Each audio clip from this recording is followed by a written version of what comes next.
Hello and welcome to The Disturbing World of Medieval Folklore, a soft-spoken journey through the unsettling tales and beliefs of the Middle Ages.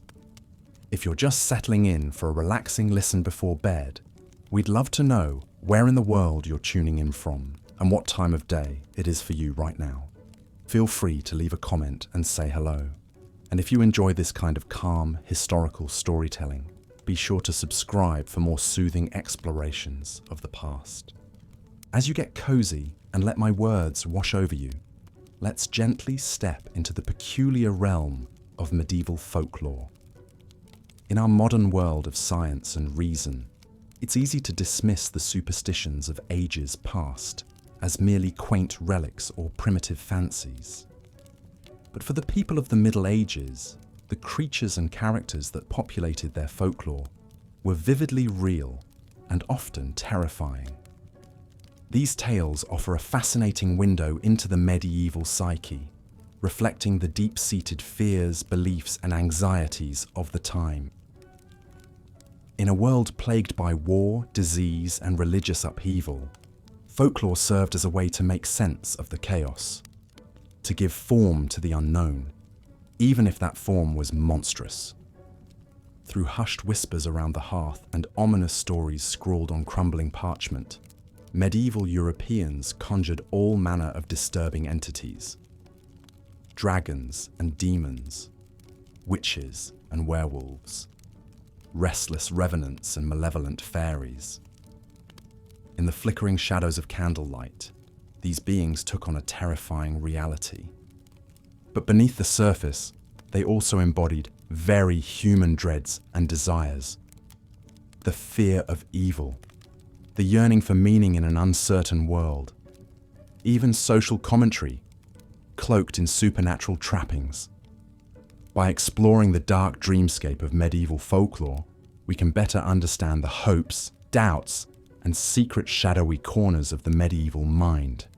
So in this tranquil series, we'll encounter some of the most intriguing figures, both human and otherworldly, that shaped the folklore of the Middle Ages. Through their stories, we'll untangle the rich and revealing web of medieval superstition. All in the same soothing tones, of course, to help you unwind and drift off. As we embark on this journey into the haunted past, let's first set the stage by examining the origins of medieval folklore itself. Like a patchwork quilt of history and myth, it drew on strands stretching back to antiquity. Long before the Middle Ages, pagan beliefs and superstitions held sway across Europe. Tales of capricious gods, nature spirits, and fearsome monsters were deeply woven into the fabric of pre-Christian cultures. The Vikings regaled each other with sagas of trolls and giants. Germanic tribes spun dark yarns of shape-shifting beasts. Celtic legends teemed with fairies both fair and foul. As Christianity spread its dominion, it didn't wholly erase these earlier traditions. Rather, many pagan motifs were absorbed and adapted, often given a new theological spin.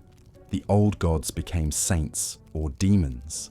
Magical creatures morphed into agents of divine intervention or diabolical temptation. Miracles and marvels found their way into Christian hagiographies and chronicles. Yet this process of assimilation was far from uniform. Across the patchwork of medieval kingdoms and principalities, folklore took on distinctive regional flavors. In the misty isles of Britain and Ireland, Celtic myths of fae folk persisted with particular potency. The dark forests of Central and Eastern Europe birthed their own unique tales of vampires and witches. Scandinavia's long winters nurtured bone-chilling sagas of Draugr and frost giants. Even as the Church sought to impose a common Christian culture, this kaleidoscope of regional lore lent medieval folklore its rich and varied hues. A strange tapestry of the universal and the local, the old and the new, the sacred and the profane. It was against this backdrop that the most iconic creatures of medieval folklore took shape, and few loomed as large in the medieval imagination as dragons. Hulking, serpentine, and wreathed in flames, these scaly behemoths were the ultimate embodiment of primal terror. In countless tales, they descended upon villages and monasteries, ravaging flocks and devouring maidens. Only the bravest knights could hope to vanquish these infernal foes, often with the aid of divine intervention. The Ramsund carving in Sweden, etched sometime in the 11th century, vividly depicts a classic dragon-slaying scene from Norse mythology. It shows Sigurd, the legendary hero, plunging his blade into the belly of the fell dragon Fafnir, a potent symbol of good triumphing over bestial evil. Yet dragons weren't just fearsome adversaries in medieval lore. They were also seen as powerful elemental forces, guarding vast hoards of treasure and ancient wisdom. To confront a dragon was to confront the wild, untamable aspects of nature and the self. In slaying the beast without, the hero also tamed the beast within. This duality found its ultimate expression in the legend of St. George and the dragon. According to the famous Golden Legend, George, a Roman soldier-turned-Christian martyr, rescued a Libyan city from a plague-bringing dragon. By vanquishing the monster and converting the grateful populace, he embodied the victory of faith over the forces of evil, both external and internal. George's tale spread far and wide in the Middle Ages, cementing his status as the patron saint of England and many other nations. Symbolically slaying the dragon became a common motif in religious art and architecture, a stirring reminder of Christianity's conquest over the old ways. But dragons were far from the only monsters to haunt the medieval psyche. Lurking in the uncharted corners of medieval maps, beyond the edges of the known world, all manner of dread beasts were said to dwell, and few were more feared than the leviathans of the deep. For medieval sailors, the open ocean was a realm of primal peril. Unforgiving tempests, uncharted shoals, and the ever-present threat of pirates were hazard enough. But in the swirling mists and inky depths, even more fearsome foes were believed to lurk. Gargantuan sea serpents, ship-swallowing whales, and all manner of scaly, tentacled terrors. The most famous of these aquatic nightmares was the kraken, a monstrous cephalopod said to drag whole ships and crews to their doom. Described as a sea monk or sea bishop for its eerily humanoid head, this unholy hybrid embodied the medieval dread of the ocean as a chaotic alien realm. A watery hell teeming with gods' discarded mistakes. Other tales spoke of the Hafgufa, a titanic sea monster capable of disguising itself as an island. Unwitting sailors would moor upon its back, only to be drowned when the creature plunged into the abyss. The line between animal and landscape blurred in these unnerving accounts, the familiar rendered strange and threatening. Even as medieval navigation advanced, unlocking new trade routes and distant lands, the primal power of sea monster legends endured. They gave voice to the perils of the unknown and the smallness of man against the vastness of God's creation. To venture beyond the sight of shore was to enter a liminal space, a world inverted, where the usual rules didn't apply, where monsters ruled the waves. Indeed, this notion of a world turned upside down was a common thread in medieval folklore. A disturbing, dreamlike logic where the lines between life and death, human and beast, natural and supernatural were blurred.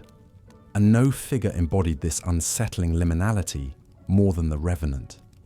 In medieval lore, revenants were the unquiet dead, corpses reanimated through demonic possession or sheer force of will.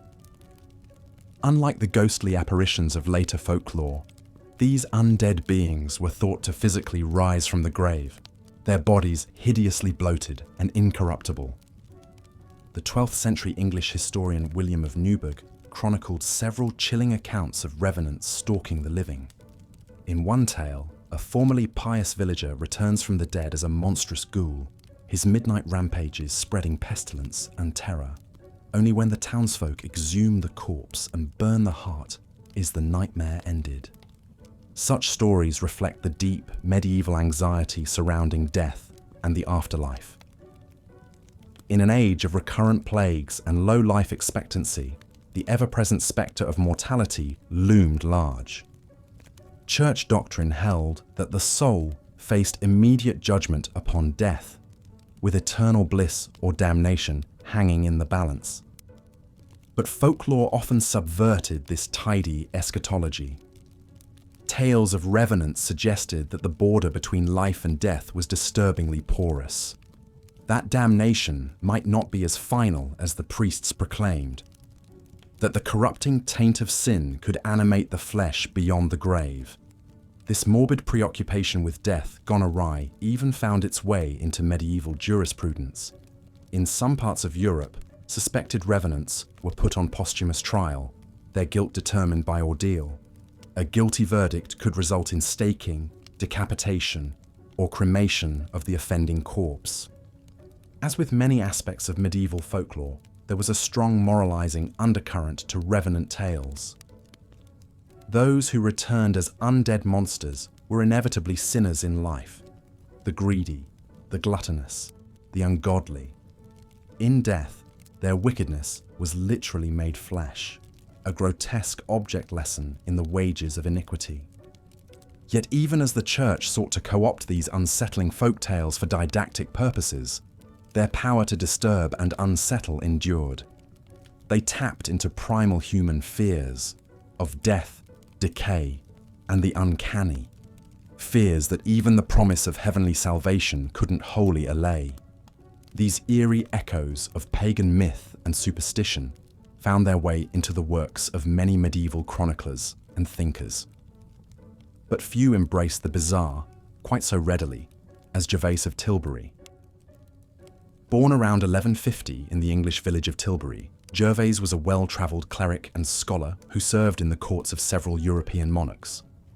But he is best remembered today for his Otia Imperialia, or Recreation for an Emperor, a sprawling compendium of marvels, miracles, and outright oddities. Written around 1215 and dedicated to Holy Roman Emperor Otto IV, the Otia is a wild ride through the medieval imagination. Across 3 volumes, Gervase serves up a dizzying array of fantastical tales and pseudo-scientific speculations, all delivered with a straight-faced credulity that's both charming and unsettling.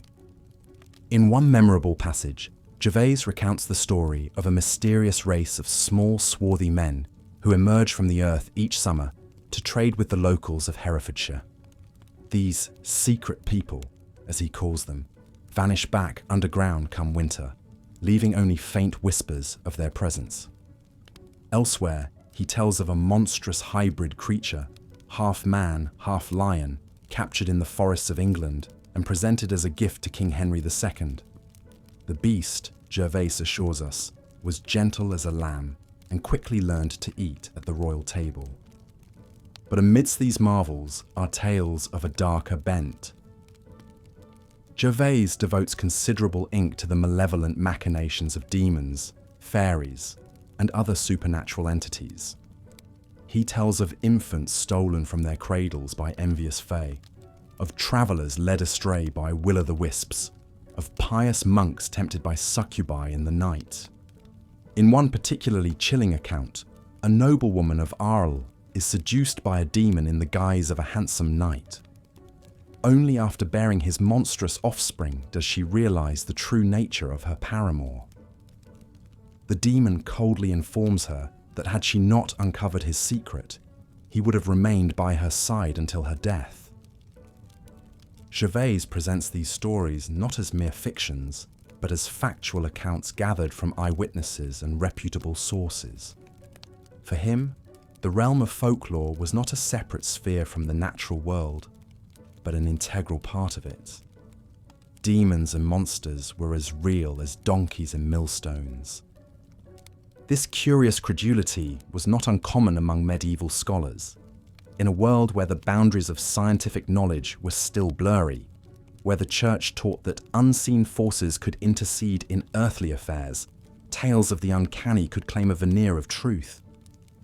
Yet even by the standards of his time, Gervas's Otia stands out for its sheer breadth of bizarre beliefs. It's a work that embodies the medieval mindset in all its wonder and terror, its fascination with the strange and the grotesque. In many ways, Gervas was a man caught between two worlds.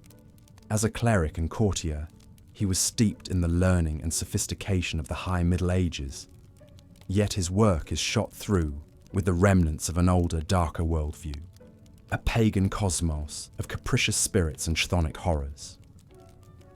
This tension between Christian orthodoxy and pagan superstition is nowhere more apparent than in Gervas's treatment of fairies. Like many of his contemporaries, he viewed these beings not as the whimsical sprites of later folklore, but as dangerous and deceptive entities capable of great harm. In the Otia, fairies are a constant threat to the unwary traveller or the unbaptized child. They lure men to their doom with unearthly music and beguiling illusions. They replace human infants with sickly, demonic changelings. They spirit away young women to serve as midwives in their otherworldly realms. Gervais tells of a Carthusian monk who stumbles upon a fairy banquet in the forest. Tempted by the sumptuous spread, he pockets a silver goblet as proof of his adventure.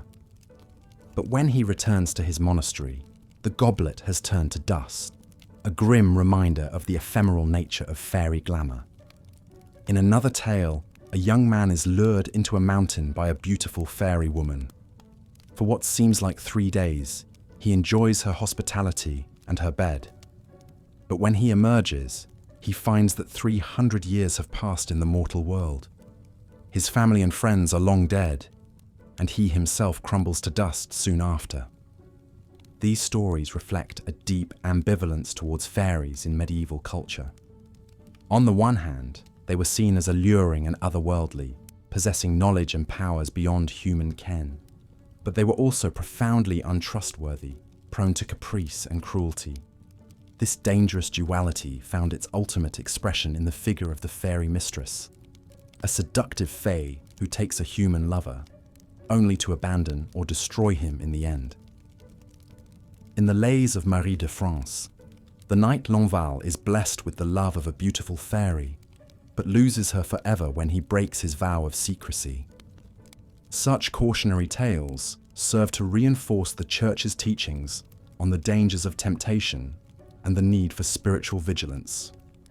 Fairies, like demons, were seen as agents of the devil, luring the faithful away from the path of righteousness with false promises and fleeting pleasures.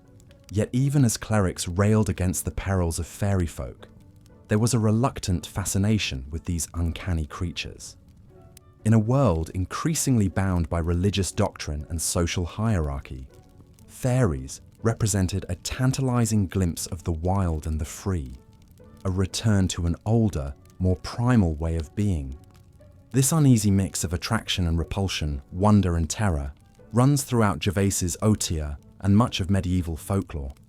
It's a world where the marvelous and the monstrous are two sides of the same coin, where the line between the real and the unreal is always shifting. In many ways, Gervas's compendium is a fitting symbol of the medieval mindset itself, a strange and often disturbing tapestry of faith and superstition, beauty and grotesquerie. A world where angels and demons walk among us, where the natural and the supernatural bleed together in unsettling ways. It's this unnerving yet intoxicating sensibility that continues to fascinate us today. In a world of science and reason, the irrational still exerts a powerful pull on our imaginations.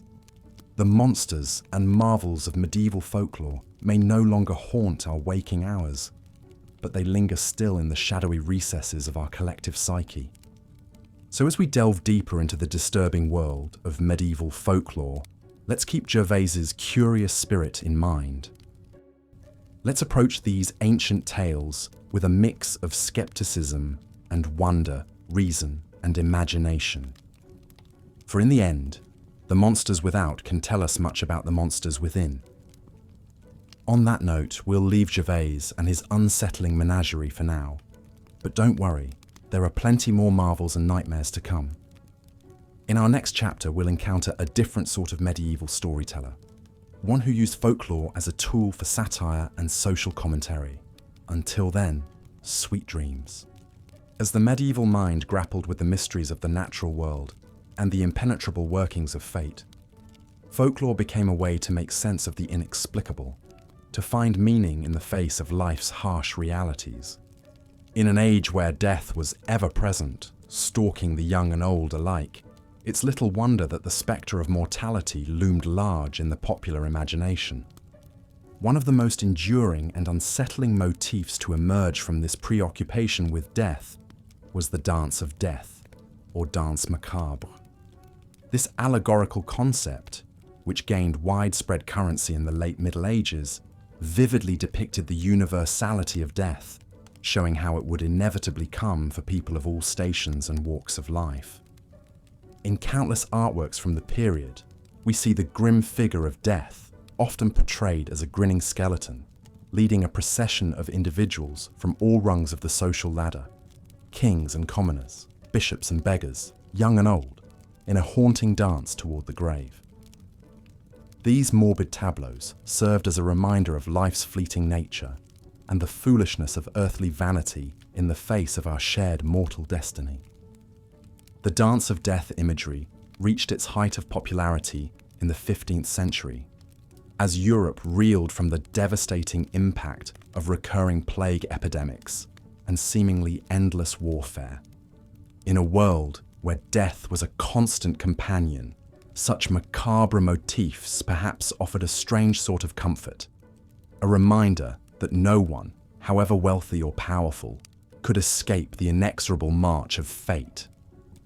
Some of the most striking depictions of the dance of death can be found in the woodcut prints of the German artist Hans Holbein the Younger. Created in the 1520s, Holbein's intricate, almost satirical renderings show death intruding on the lives of people from all walks of life, a sardonic commentary on the futility of worldly striving. In one memorable scene, death accosts a plump abbot, eagerly pulling him into the dance as the clergyman clutches vainly at his rosary. In another, a knight in full armor attempts to fend off death's advances with his sword, a poignant reminder of the limits of earthly might. Kings, paupers, lovers, and merchants, all are equal partners in Holbein's morbid ballet. The dance of death was more than just a cultural meme. It served important social and religious functions as well. By depicting death as the great leveler, it reinforced the church's message about the importance of leading a pious life and eschewing worldly temptations. At the same time, it gave expression to the profound anxieties and sense of helplessness that pervaded medieval society in the face of famine, plague, and war. Even as the medieval world gave way to the Renaissance and Enlightenment, the dance of death motif continued to exert a powerful hold on the European imagination. Its haunting imagery can be seen in everything from the ghoulish skeletons of Baroque tomb sculptures to the Gothic fantasies of the Romantic Age. Indeed, the unsettling symbolism of the danse macabre foreshadowed the emergence of the modern Gothic horror genre in the 18th century. In the fog-shrouded graveyards and crumbling castles of writers like Horace Walpole and Anne Radcliffe, we can detect echoes of the medieval fascination with death and the uncanny. And what is Gothic fiction if not an exploration of those primal fears that haunted the medieval mind? The terror of the grave, the dread of the unknown, the uneasy sense that the boundary between the living and the dead is more porous than we'd like to believe. From the vampires and revenants of folk tales to the ghosts and ghouls of Gothic romance, the legacy of medieval folklore's morbid preoccupations lives on. Even in our modern, scientifically enlightened age, vestiges of these old superstitions and beliefs still linger, surfacing in everything from ghost stories around the campfire to the zombies and vampires that populate our movie screens and TV shows. Perhaps there's something deep in the human psyche that will always be drawn to the dark, the macabre, the things that go bump in the night. As we've seen, medieval folklore is a rich tapestry woven from strands of pagan superstition, Christian belief, and the timeless fears and fantasies that haunt the human imagination. From fairies and monsters to witches and walking corpses, the medieval world was alive with unsettling tales and eerie entities. But for all their strangeness and horror, these old stories also have much to tell us about the lived realities and mental landscapes of the people who told them. In a world where life was precarious and death always close at hand, folklore provided a way to make sense of the chaos, to find meaning and order in the face of the unknown. The medieval mind may seem alien and unsettling to us now, with its ready belief in the supernatural and its morbid fascination with death and the grotesque. But perhaps, in the end, the fears and fantasies it expressed are not so different from our own. After all, don't we still tell ourselves stories to cope with the darkness, to find a way through the uncharted wilderness of our own psyches? From the flickering shadows of the medieval fireside to the eerie glow of the movie screen, the power of folklore to disturb and delight us endures. As long as there is fear and wonder in the human heart, these old tales will continue to weave their spell, inviting us to peer into the dark mirrors of our own imaginations. And so, as we draw our exploration of medieval folklore to a close, we are left with a renewed appreciation for the power of stories to illuminate the human condition, to give shape and substance to our deepest fears and most ardent longings. In the end, perhaps the real lesson of these unsettling tales is that the monsters we imagine say more about us than they do about the world outside. They are reflections of the strange and marvelous workings of the human mind, in all its darkness and all its wonder. So the next time you find yourself shivering at a ghost story or jumping at a bump in the night, remember, you're part of an ancient tradition, one that stretches back through the centuries to the haunted forests and fog-shrouded castles of the medieval imagination. And who knows, perhaps someday, centuries from now, our own fears and fantasies will be the stuff of legend, the folklore of a future age, no less strange and unsettling than the tales that troubled the sleep of our medieval forebears. For in the end, the power of folklore lies not in the truth or falsity of its claims, but in its ability to give voice to the deepest, most primal stirrings of the human heart. It is a mirror held up to our own souls, reflecting back to us the wonders and the terrors that lurk within. And as long as there are stories to tell and imaginations to spin them, that mirror will never lose its power to enchant and unsettle us. So embrace the darkness, dear listener. Let the tales of the past whisper their secrets in your ear. And know that in the timeless realm of folklore, the boundary between the real and the imagined, the living and the dead, is ever a shifting, shadowy thing. Sweet dreams. As we've seen, medieval folklore was rife with tales of malevolent fairies and impish sprites that delighted in tormenting hapless humans. But perhaps no creature struck more fear into the medieval imagination than the werewolf. Since ancient times, there have been stories of men transforming into wolves. But in the Middle Ages, belief in werewolves reached a fever pitch. It was thought that a person could become a werewolf through witchcraft, a curse, or even donning a wolfskin belt. Once transformed, the werewolf was consumed by bestial urges, driven to stalk the forests and devour livestock, or even human prey. One notorious alleged werewolf was Peter Stump, a 16th century German farmer. Under torture, Stump confessed to practicing black magic for decades and transforming into a monstrous wolf.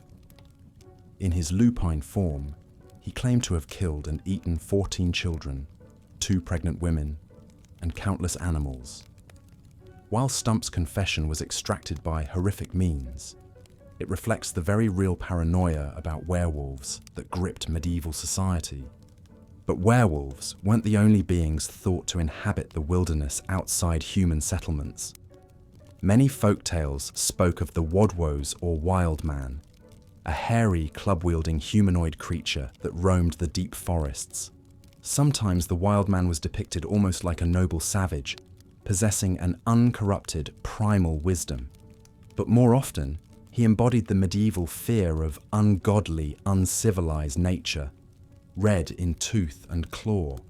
Perhaps the wild man represented anxieties about the tenuousness of medieval civilization and how quickly a man removed from society might revert to baser instincts.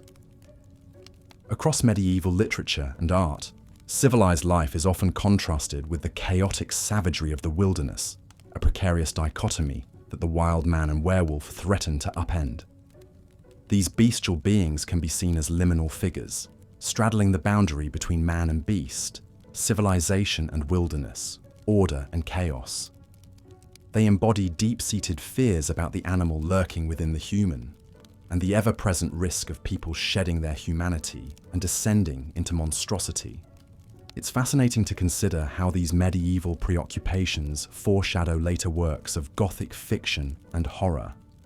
The werewolf would stalk the pages of many a penny dreadful, and the trope of civilized people going native and regressing to savagery would be explored by authors like Joseph Conrad. Even the seemingly quaint wild man archetype arguably anticipates cryptids like Bigfoot that still haunt the modern imagination. So while tales of werewolves and wild men may seem outlandish to us now, for medieval people, these creatures were very much a part of their mental landscapes of fear. Lurking at the edges of the civilized world, they embodied the ever-present threat of humanity's wild nature, overwhelming the fragile trappings of civilization. But of course, the medieval terror of the monstrous was not confined merely to the world of beasts and cryptids. In many ways, the most horrific figure of all was that of the witch, the evil sorcerer who consorted with devils to cast curses and destroy the innocent. And it's to the medieval preoccupation with witchcraft that we turn our attention next. Throughout the Middle Ages, belief in magic and witchcraft was widespread. While the Church condemned sorcery as a demonic art, common folk often resorted to charms, spells, and potions for protection or to influence fate. Over time, the concept of the diabolical witch who gained malevolent powers through a pact with Satan became increasingly feared and reviled.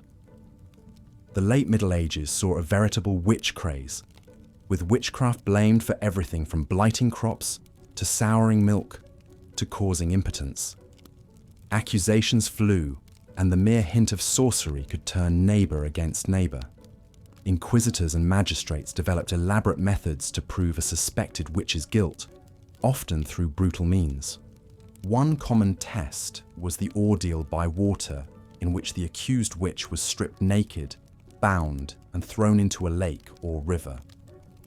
If she sank, she was declared innocent, but if she floated, as an unnatural witch surely would, then she was guilty and promptly executed. Another notorious method was pricking a witch's skin to find the devil's mark, an insensitive spot where Satan's claw had touched her. Of course, such tests were heavily rigged against the accused from the start. Perhaps most influential in stoking the fires of witch-hunting fever was the 1487 treatise Malleus Maleficarum, or Hammer of Witches. This lurid manual, written by German clergyman Heinrich Kramer, was filled with accounts of witches' evil deeds gained through torture and hearsay. It portrayed witchcraft as a vast, malevolent conspiracy against Christendom that needed to be ruthlessly stamped out. Kramer described witches as depraved women driven by perverse lust, who copulated with the devil and his demons at debauched sabbats. These sorceresses were accused of blighting crops, cursing enemies, corrupting priests and murdering babies. The ultimate early modern folk devils. The Malleus Maleficarum went on to become a kind of witch hunter's Bible, fueling the persecutions that would claim thousands of lives. mostly women, over the following centuries. It's difficult for us in the modern age to fathom the sheer paranoia and terror that the spectre of witchcraft evoked in the medieval mind.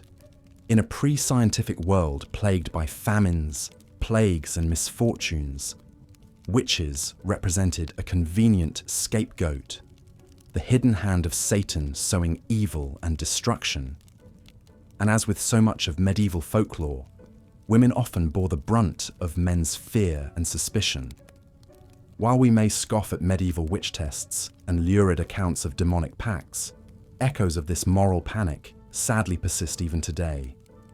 We still use terms like witch hunt to describe a baseless campaign of persecution, often against vulnerable targets. And the grim legacy of medieval witchcraft beliefs can arguably be traced in modern conspiracies about satanic cabals and the Illuminati.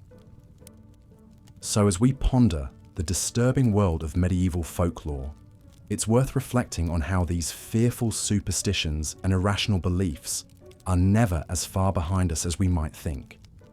The specific threats may change with the times, but sadly, human nature remains much the same, ever prone to imagining evil and monstrosity lurking in the shadows.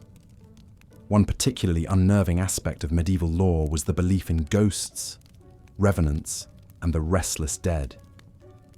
In an age of plagues and warfare, death was an ever-present spectre, and tales abounded of ghostly visitations and corpses rising from the grave to torment the living. The medieval view of death was often a macabre one, coloured by grim images and memento mori. In the wake of the devastating Black Death, gruesome depictions known as the Danse Macabre or Dance of Death became common, showing skeletons and rotting cadavers leading the living in a grim procession to the grave. These morbid allegories were meant to convey the universality of death and the fleeting nature of earthly vanities. But beyond allegorical skeletons, medieval folklore was rife with stories of very real ghosts and revenants stalking the land of the living.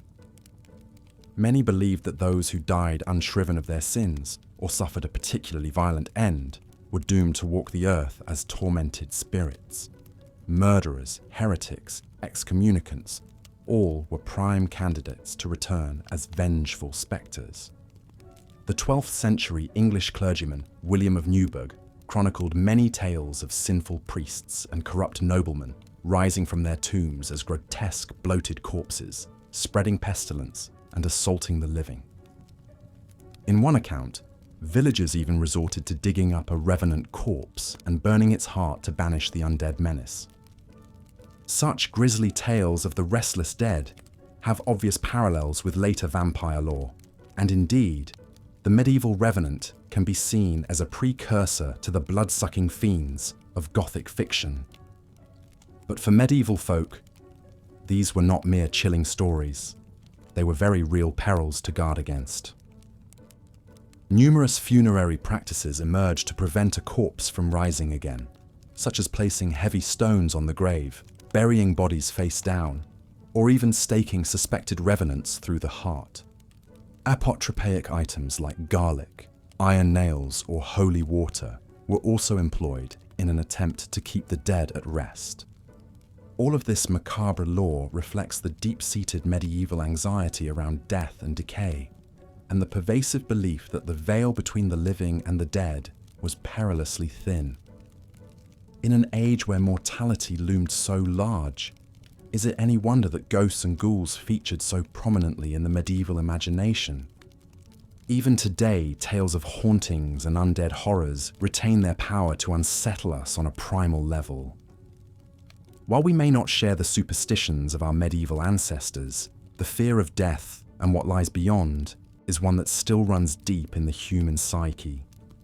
Through spine-chilling ghost stories and eerie tales of the walking dead, we continue to grapple with our own mortality and ponder the great unknowns that await us all in the end.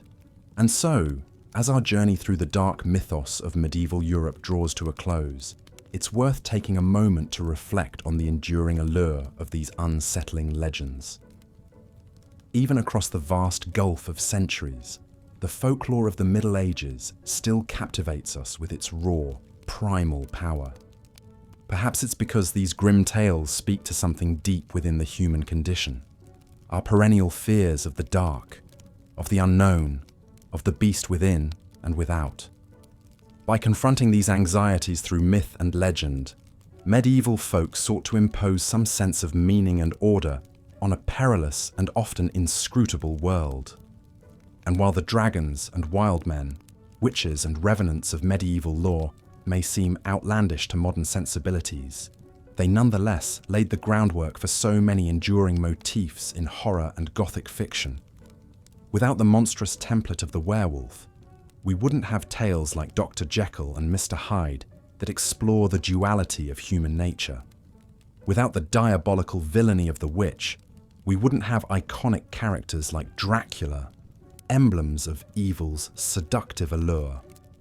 So in a sense, when we consume modern horror media, when we eagerly devour the latest Stephen King novel, or lose ourselves in a scary Netflix series, we are participating in a grand storytelling tradition that stretches back to those fearful folk huddled around the medieval hearth, swapping shuddersome stories of the unquiet dead. Because while the trappings and technologies of our world would be unrecognizable to our medieval forebears, the human heart, with all its midnight dreads and macabre imaginings, remains essentially unchanged.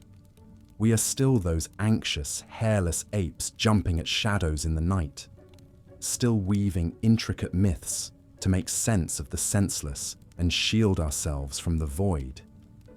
So perhaps the real lesson to take from this morbid survey of medieval folklore is one about the enduring power of stories, to captivate, to unnerve, and above all, to bind us together as a species united in our primal fears and yearnings. And though the tales may change with the telling, that uncanny connection, that shiver down the spine, is one that echoes through the ages, as timeless as it is terrifying. As the Black Death stalked the land, it amplified existing fears of the supernatural and the demonic. The medieval mind, already primed with tales of vampires, revenants and witchcraft, saw the devastating pandemic as punishment from God or the work of malevolent forces. Villages decimated by plague were said to be cursed, while individuals who miraculously survived were sometimes accused of colluding with dark powers. Amidst this climate of dread, the allegory of the danse macabre, or dance of death, gained renewed urgency. The motif, which first emerged in the late 13th century, vividly depicted the universality of death, showing skeletal figures leading people from all walks of life in a grim procession to the grave. Kings and paupers, knights and clergymen, young and old, none were spared death's inevitable summons. One of the earliest known visual depictions of the danse macabre adorned the cloisters of the Cemetery of the Holy Innocents in Paris, painted in the aftermath of the Black Death in the late 1420s. Though lost to time, surviving fragments and etchings attest to its striking imagery. The mural portrayed a series of figures from various social stations, each accompanied by an animated corpse as their ghoulish dance partner. Eerie, yet darkly humorous, it served as a grim reminder of life's fleeting nature.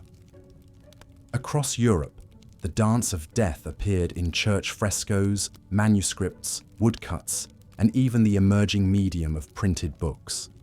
One particularly famous series of woodcuts was created by the German artist Hans Holbein the Younger in the 1520s. With intricate detail and biting social commentary, Holbein depicted death infiltrating every sphere of human activity, rudely interrupting the living in both mundane and momentous scenes. While the Black Death was undoubtedly a catalyst for the spread of the danse macabre, the motif also reflected a broader late medieval preoccupation with human mortality. The ravages of plague were compounded by the carnage of the 100 Years' War and frequent famines, making death an ever-present spectre for rich and poor alike. In a world where life was often nasty, brutish and short, Macabre imagery became a way to confront and even mock the Grim Reaper's power. The Dance of Death was more than just a morbid, artistic trope, however. It also served a moralizing function, reminding viewers of the importance of living a virtuous life in preparation for Judgment Day. Many depictions included skeletons holding mirrors, hourglasses or shovels, symbolizing vanity's folly and time's inexorable march. Preachers seized upon the allegory to warn against earthly attachment and extol the eternal, as church walls and cemeteries became canvases for ghastly memento mori.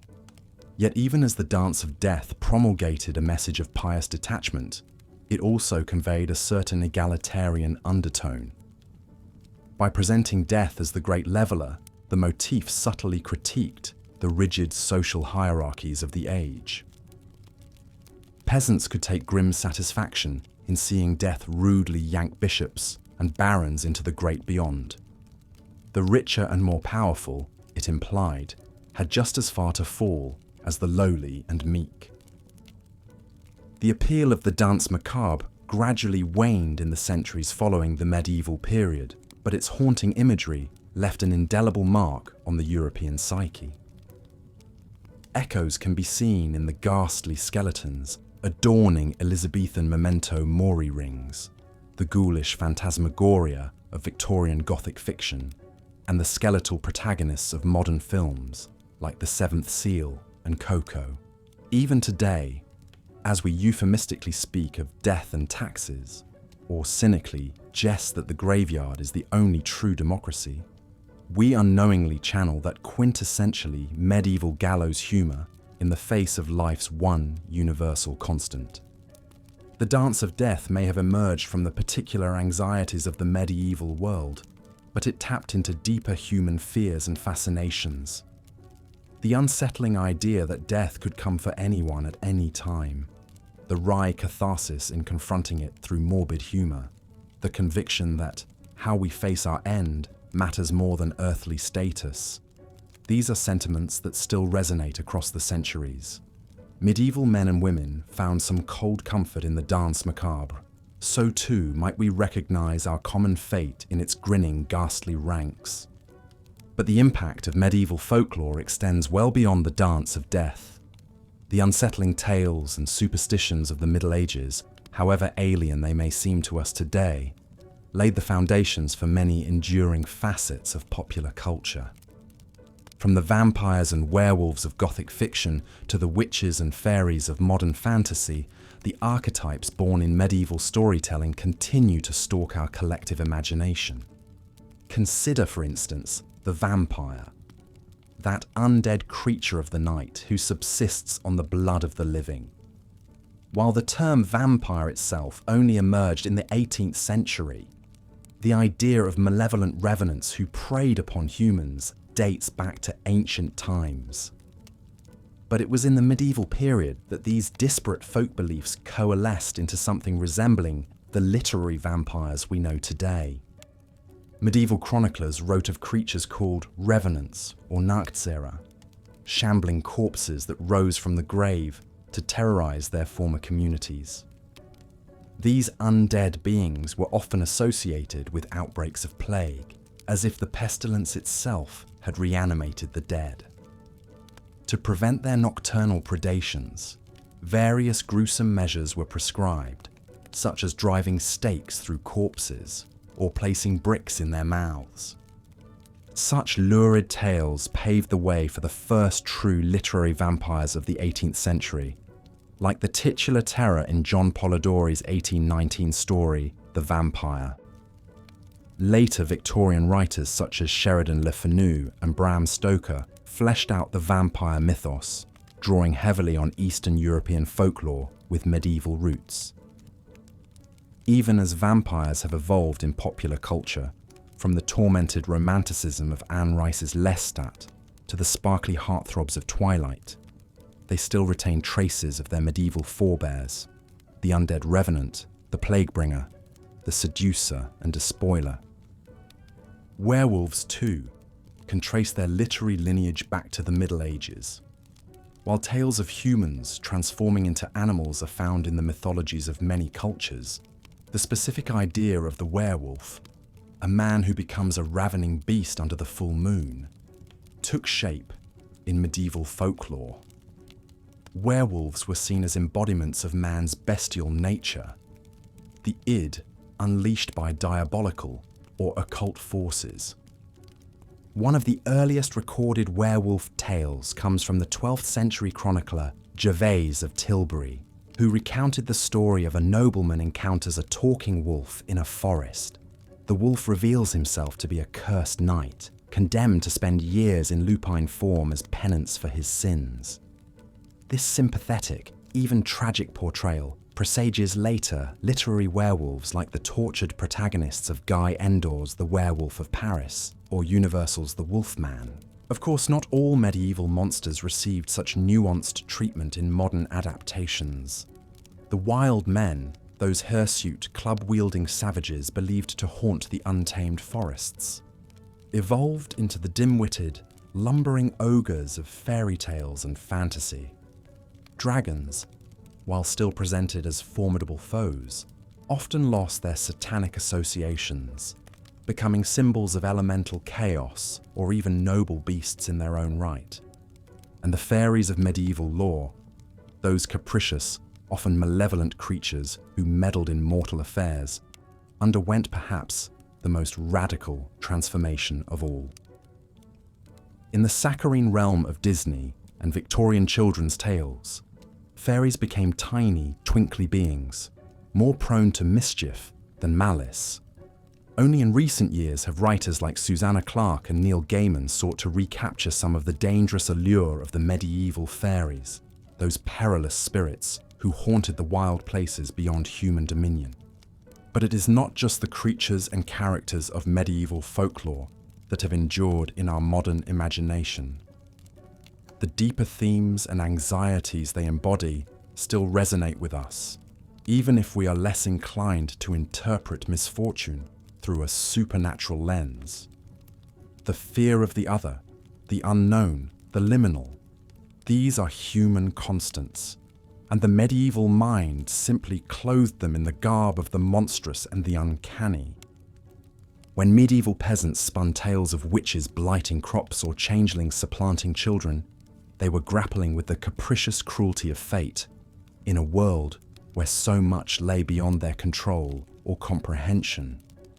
When they populated the wild places with dragons and woodwoosies, they were projecting their fears of the untamed and the uncivilized onto the landscape. And when they whispered of revenants stalking plague-ridden villages, they were confronting the implacable spectre of death in a time of harrowing mortality. These anxieties may take different forms today, but they have not vanished. We still fear the stranger, the unknown, the uncontrollable. We still seek to make sense of seemingly senseless misfortune through storytelling, even if we dress it up in the language of conspiracy theories or moral panics rather than hexes and curses. And we still, on some deep level, shiver at the thought of what might lurk in the shadows, of what primal chaos might rear its head and upend our neatly ordered lives. This, perhaps, is the enduring power and fascination of medieval folklore. For all its strangeness and superstition, it speaks to something deeply, perennially human. Those eerie tales whispered by hearthfires on long winter nights. Those unsettling creatures etched into the margins of manuscripts and the vaults of churches. They give shape to the nameless fears and desires that have haunted us since we first started spinning stories to make sense of the world and our place in it. So the next time you shudder at a vampire's unquenchable thirst, or thrill at a witch's arcane curse, or ponder a ghost's unfinished business, pause and remember the medieval men and women who first gave form to these enduring archetypes. They may have lived in a world very different from our own, steeped in superstition and beset by unimaginable hardships. But through their folklore, they etched a portrait of the human condition in all its macabre splendor. A portrait that still has the power to unsettle, beguile, and resonate hundreds of years after the last medieval storyteller fell silent. Our journey through the dark and fascinating world of medieval folklore has come to a close. From the fire-breathing dragons and capricious fairies to the vengeful revenants and diabolical witches, we've seen how the medieval imagination populated the world with a panoply of supernatural entities. These beings embodied the hopes, fears, and anxieties of a society grappling with famine, war, plague, and religious upheaval. A society where the veil between the natural and the supernatural often seemed perilously thin. We've met the chroniclers and storytellers who preserved these eerie tales for posterity. Men like Gervase of Tilbury, Walter Map, and Johannes Nider, who trawled the highways and byways of folklore, even as they grappled with theological and philosophical conundrums. And we've seen how medieval folklore laid the foundations for many enduring genres of popular culture, from Gothic literature to modern horror cinema. But more than that, our exploration of medieval folklore has held up a mirror to the human psyche itself. For all their strangeness and specificity, these tales speak to universal fears and desires, the terror of the unknown, the longing for justice in an often capricious world, the uneasy awareness of our own mortality. They remind us that for all our technological and scientific advances, we are still the same storytelling species, spinning yarns to make sense of the world and our place in it. So let us not dismiss the folklore of the Middle Ages as mere peasant superstition or historical curiosity. Let us instead marvel at the ingenuity and resilience of the medieval mind, which confronted the darkest aspects of the human experience and transmuted them into tales of wonder, horror, and cautionary wisdom. And let us appreciate how those tales continue to resonate down the centuries, speaking to the deep reservoirs of fear and awe within us all. The medieval world may be long gone, but its dreams and nightmares still haunt us. The faces and names may change, but the stories remain, told and retold around campfires, in books and films and video games, wherever people gather to peer into the darkness and wonder what might be peering back. In this way, the folklore of the Middle Ages lives on, an unbroken thread of storytelling, stretching back to when our ancestors first huddled around hearths and whispered of the monsters in the shadows.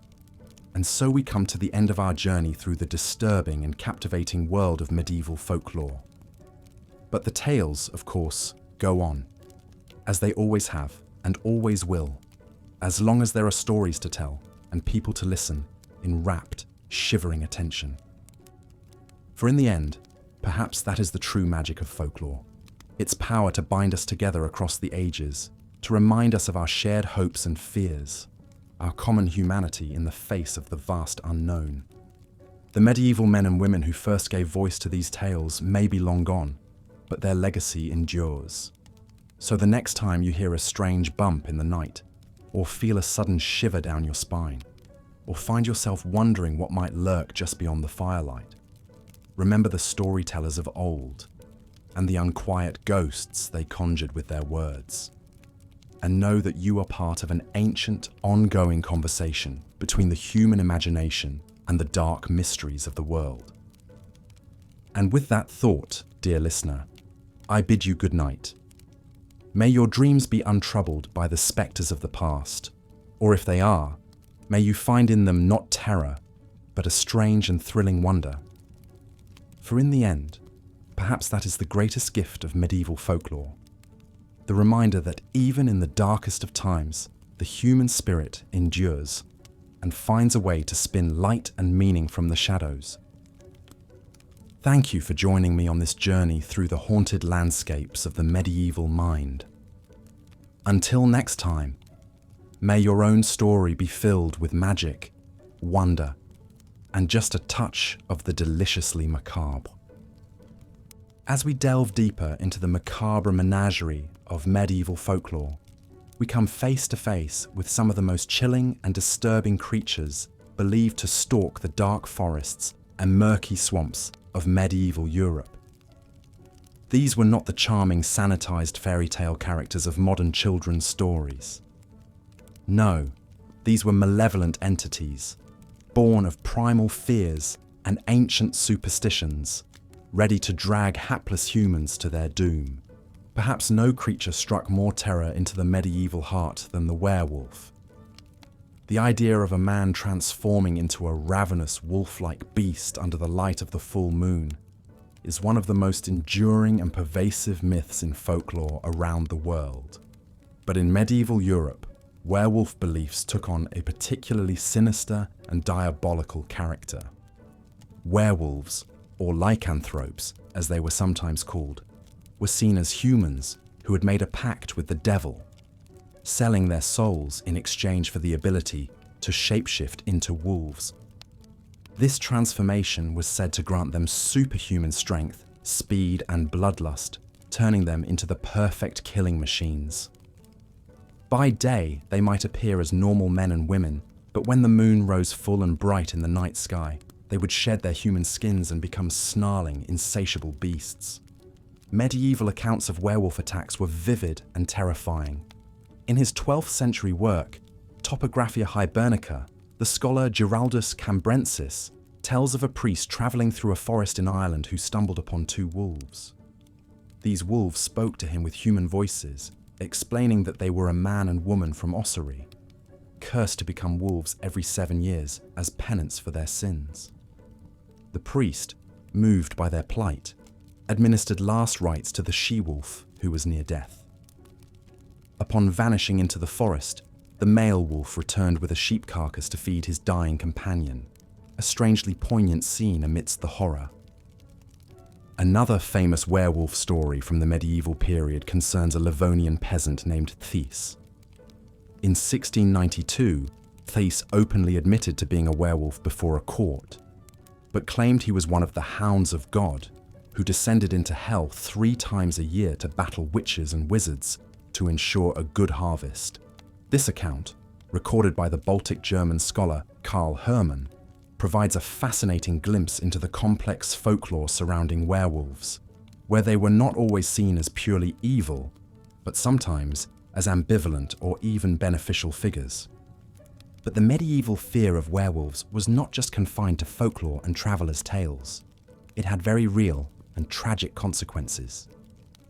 In 1521, 2 men, Pierre Bergeau and Michel Verdun, were executed in Poligny, France, after confessing under torture to being werewolves and devouring several children. Their trial was overseen by the Inquisitor General of Besançon, who wrote a lengthy treatise on werewolves and their supposed diabolical nature.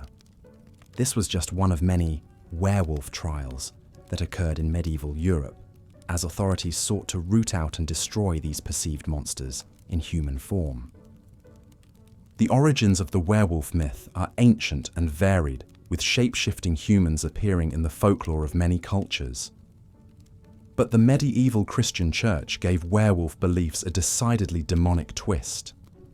Theologians like Thomas Aquinas argued that only God had the power to truly transform one creature into another, so any human shapeshifter must be doing so through the power of the devil.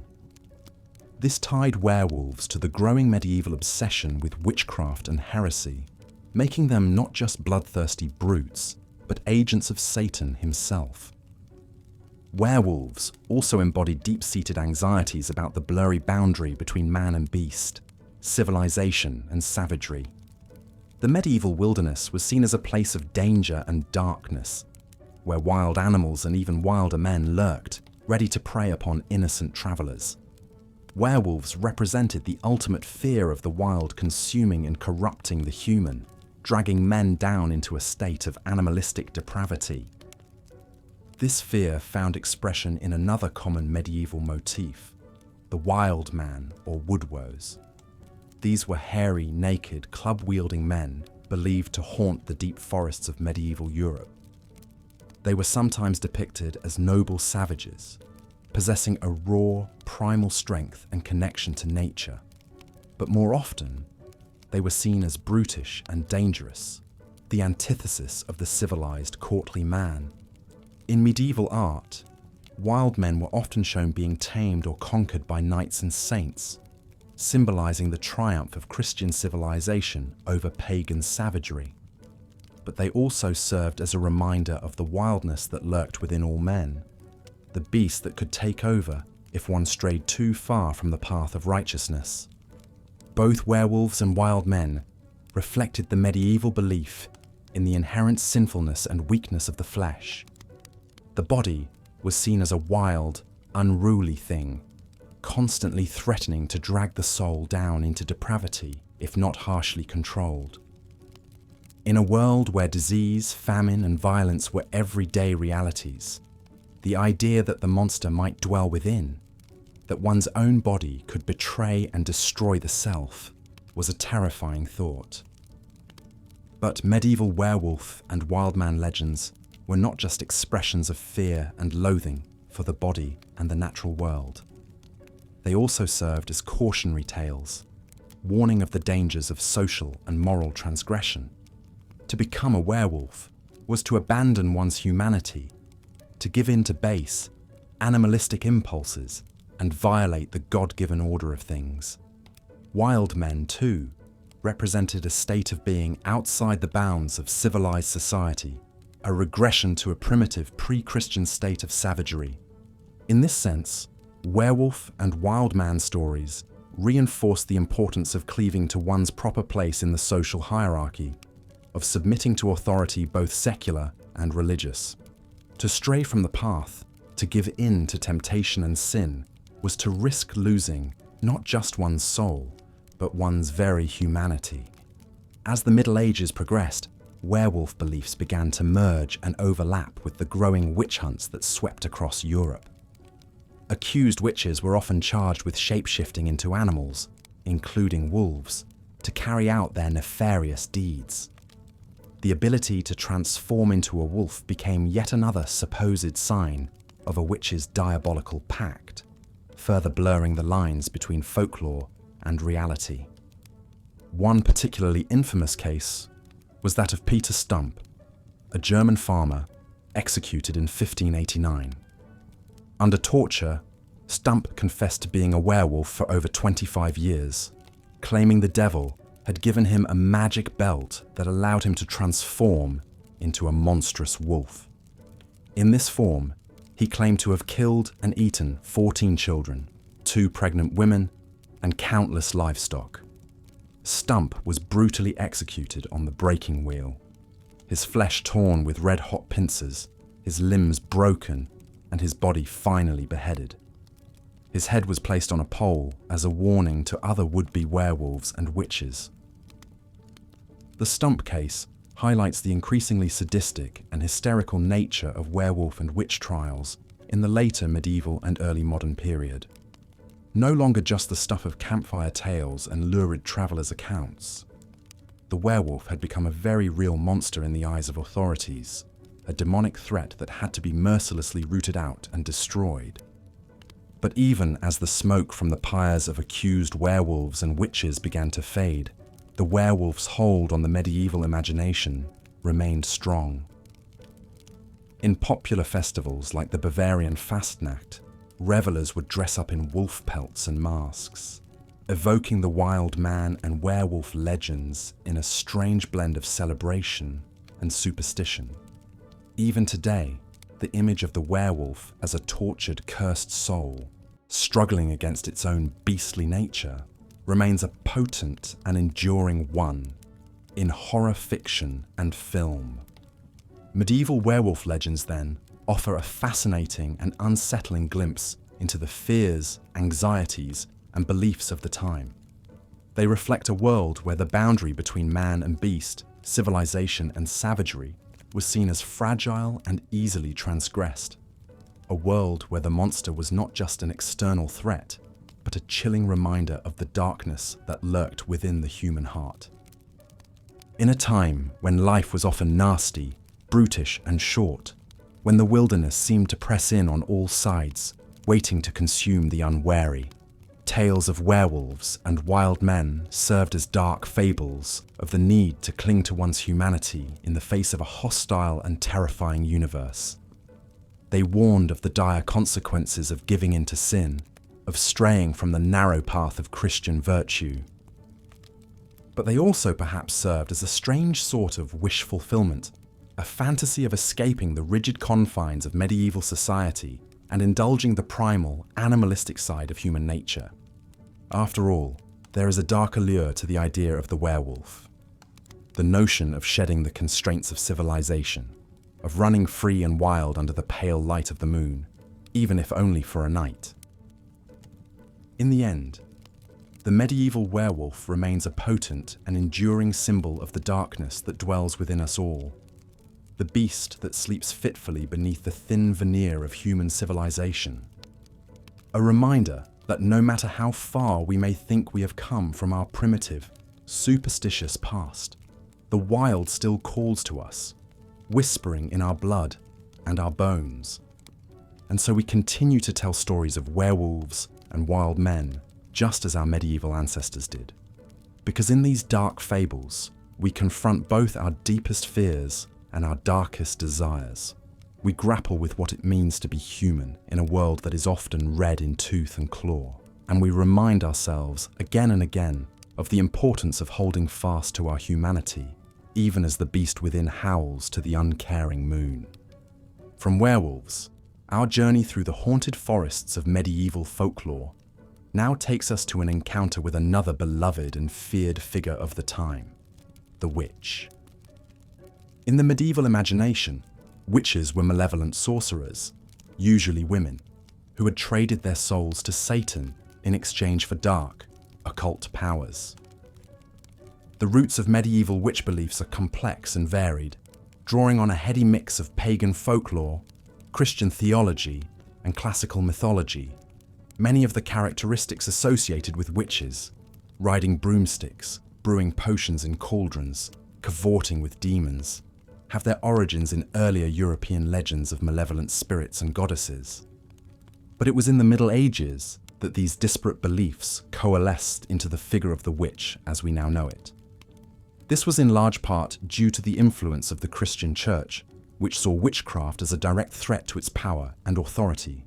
To medieval theologians, witches were not just misguided pagans or folk healers, but active agents of Satan, engaged in a cosmic struggle against the forces of good. The 13th century saw the birth of the Inquisition, a powerful office within the Catholic Church tasked with rooting out heresy. As the Inquisition's power grew, so too did the Church's obsession with witchcraft.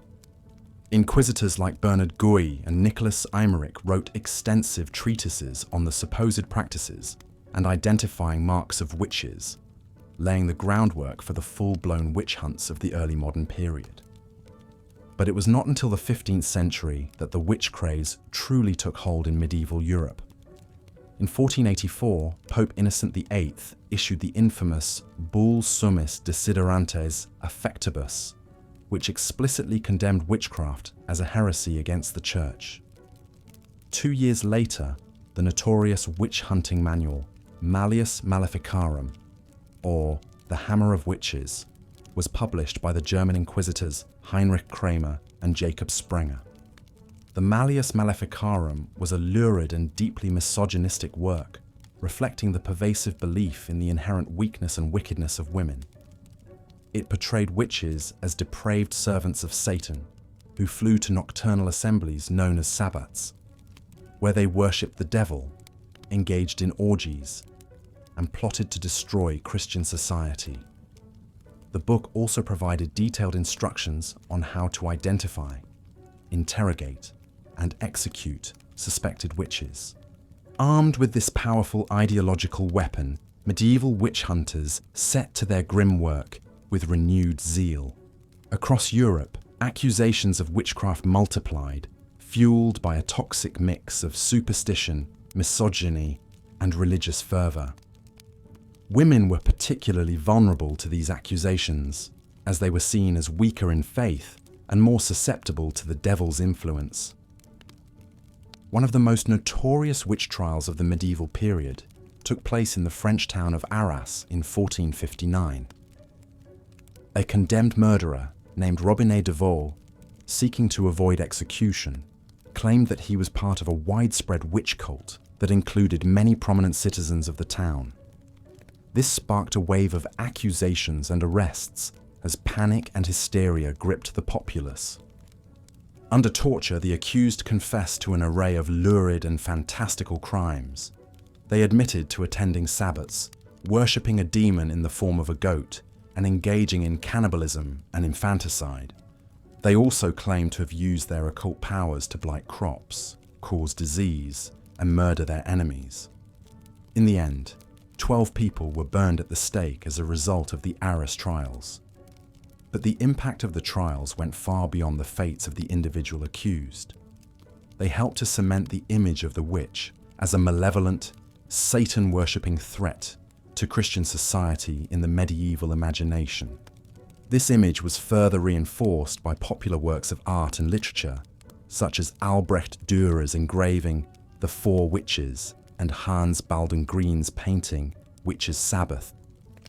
These grotesque sexualized depictions of witches engaging in diabolical acts served to fuel the growing hysteria and fear surrounding witchcraft. But even as the witch hunts reached their fever pitch, there were some voices of reason and skepticism.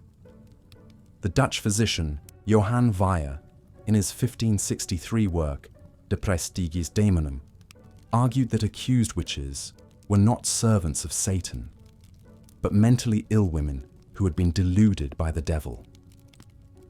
Weyer's work was groundbreaking in its attempt to provide a medical and psychological explanation for the supposed phenomena of witchcraft. However, Weyer's arguments were largely drowned out by the clamour of the witch hunters.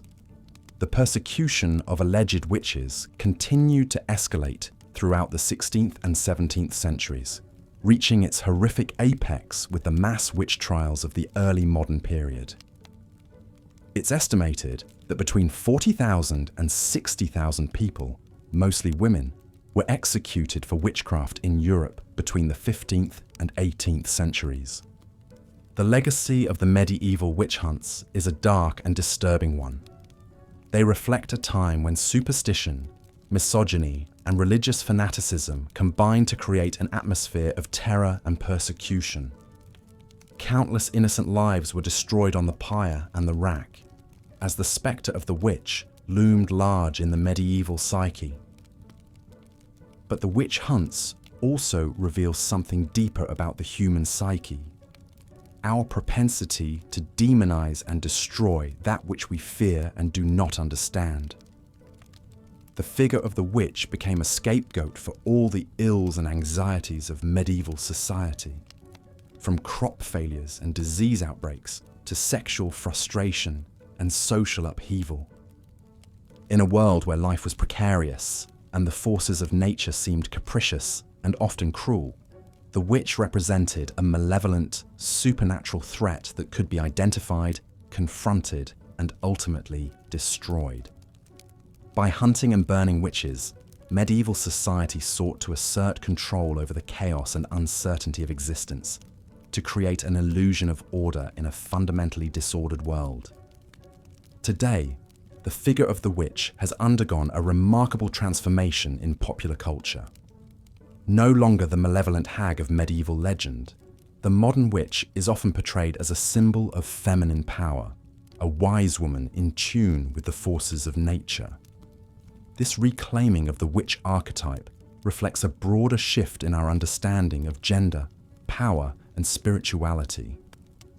But the dark history of the witch hunts remains as a warning from our medieval past. It reminds us of the dangers of ignorance, fear, and fanaticism, of the human capacity for cruelty and injustice in the face of the unknown. It is a grim testament to the power of superstition and the fragility of reason, a haunting reminder of the monsters we create in our own image. As we delve ever deeper into the shadowy realms of medieval folklore, we find ourselves confronted again and again with the blurred boundaries between the natural and the supernatural, the human and the monstrous. In a world where life was often short, brutal, and unpredictable, these dark tales served as a way to make sense of the chaos, to give shape and form to the nameless terrors that stalked the edges of the firelight. From the ravenous werewolves prowling the forests to the malevolent witches brewing their potions in the shadows, the creatures of medieval folklore embody the deepest fears and anxieties of a society living in a constant state of precarity. They are the manifestations of the wild, untamed forces that threaten to engulf the fragile order of medieval life at any moment. But these monsters also serve as dark mirrors for the human condition, reflecting back to us our own capacity for savagery, for transgression, for the violation of sacred bonds and taboos. In the figure of the werewolf, we confront the beast within, the primal animalistic urges that lurk beneath the veneer of. As Gervase of Tilbury regaled his readers with disturbing tales of devilish imps and sinister spirits, another 12th century scholar was also chronicling the bizarre beliefs of his time. Walter Map, a courtier in the service of King Henry II of England, left behind a strange compendium known as De Nugis Curialium, or Courtier's Trifles. Despite the dismissive title, Map's eclectic collection of anecdotes, rumours, and folklore provides a fascinating glimpse into the medieval imagination. Born around 1140 in Herefordshire, Walter Map studied at the University of Paris before entering royal service. He held various ecclesiastical positions, including a canonship at St. Paul's Cathedral in London and the office of Chancellor of Lincoln. But it was Map's role as a courtier and diplomat that gave him access to a wealth of stories and gossip from across Europe. In De Nugis Curialium, Map presents these nuggets of information in a satirical, often tongue-in-cheek style.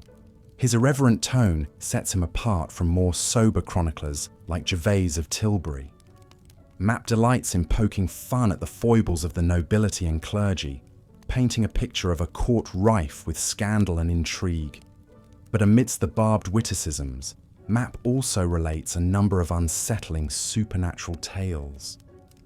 One memorable account tells of a young man from Herefordshire who ventures into a dense forest and encounters a strange being. A spectral knight astride a jet-black horse. The ghostly figure challenges the youth to a jousting match, promising great rewards if he wins. Tempted by greed, the young man agrees, only to be unhorsed and dragged away to the knight's unearthly realm, never to be seen again. Map presents this story as a moral warning against the dangers of pride and avarice. But it also reflects a common medieval belief in supernatural entities lurking at the edges of the human world, ready to lure the unwary to their doom. Like the fairies and demons described by Gervase of Tilbury, Map's Phantom Knight inhabits a liminal space between the natural and the uncanny. Another tale in De Nugis Curialium hints at the medieval fascination with shape-shifting creatures.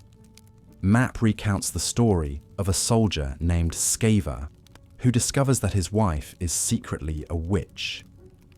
Each night, she anoints herself with a magic salve that allows her to transform into a raven and fly away. Curious, Scaver tries the ointment himself and turns into a hawk.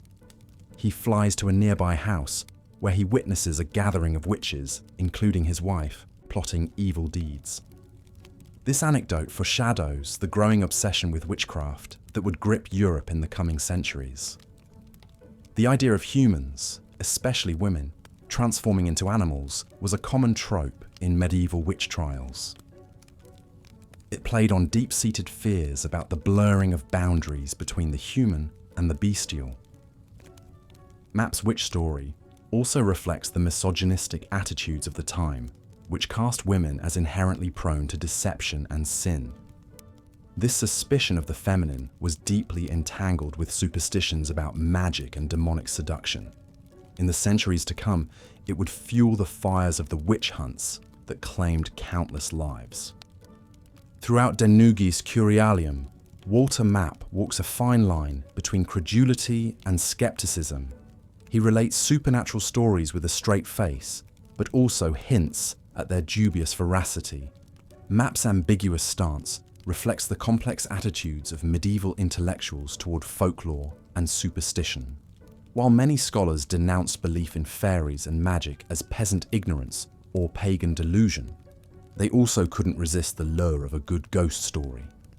For Walter Map and his contemporaries, tales of the uncanny served both as entertainment and as moral instruction.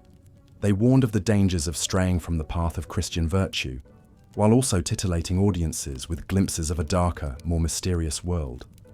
Map's impish prose style, full of clever wordplay and sly asides, heightens this sense of ambiguity. Is he mocking the tall tales he relates, even as he claims to believe them? In one memorable passage, Map describes a greedy cleric who exacts unlawful tolls from his parishioners. As divine punishment, the priest is haunted by a talking fox who disrupts his sermons with sarcastic japes. Whenever the cleric preaches about the evils of greed, the fox interjects with cries of, "You should know." Map presents this tale of a humiliated hypocrite as just desserts for clerical corruption. But he also seems to delight in the comic absurdity of a man arguing with a supernaturally garrulous woodland creature.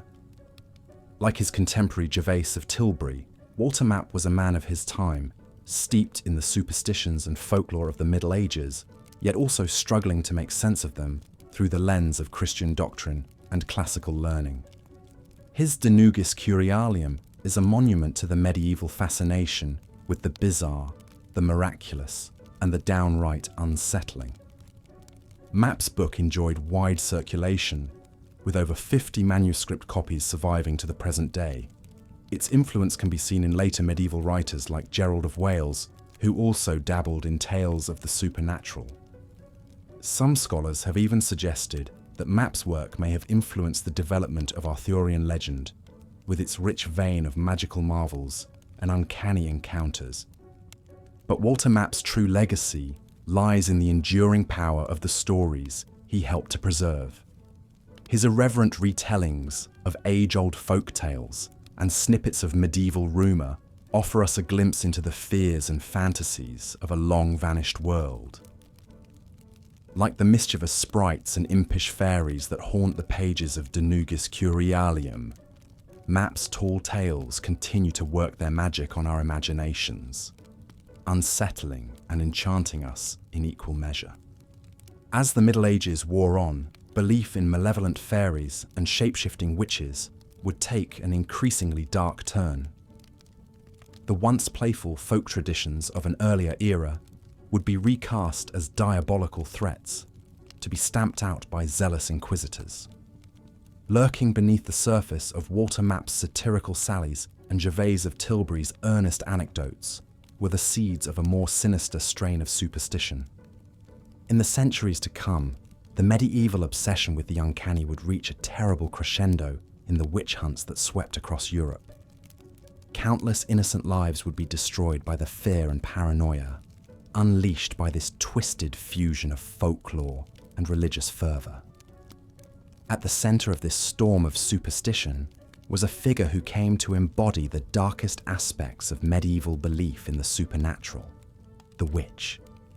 The archetype of the wicked witch, a malevolent, typically female sorcerer who cavorted with demons and wreaked havoc on good Christian folk, had deep roots in medieval folklore. Long before the first witch trials of the early modern era, tales of diabolical witchcraft circulated throughout Europe. These stories drew on a rich brew of pagan superstitions, biblical traditions, and misogynistic stereotypes. In the popular imagination, witches were seen as the antithesis of proper Christian womanhood. Instead of being chaste, obedient, and pious, they were portrayed as lustful, rebellious, and utterly depraved. Accused witches were often poor, elderly women who lived on the margins of society. Their very existence seemed to threaten the paternalistic order of the medieval world. The late Middle Ages saw an upsurge in fear and fascination with witchcraft, fueled in part by the trauma of the Black Death and the social upheaval of the period.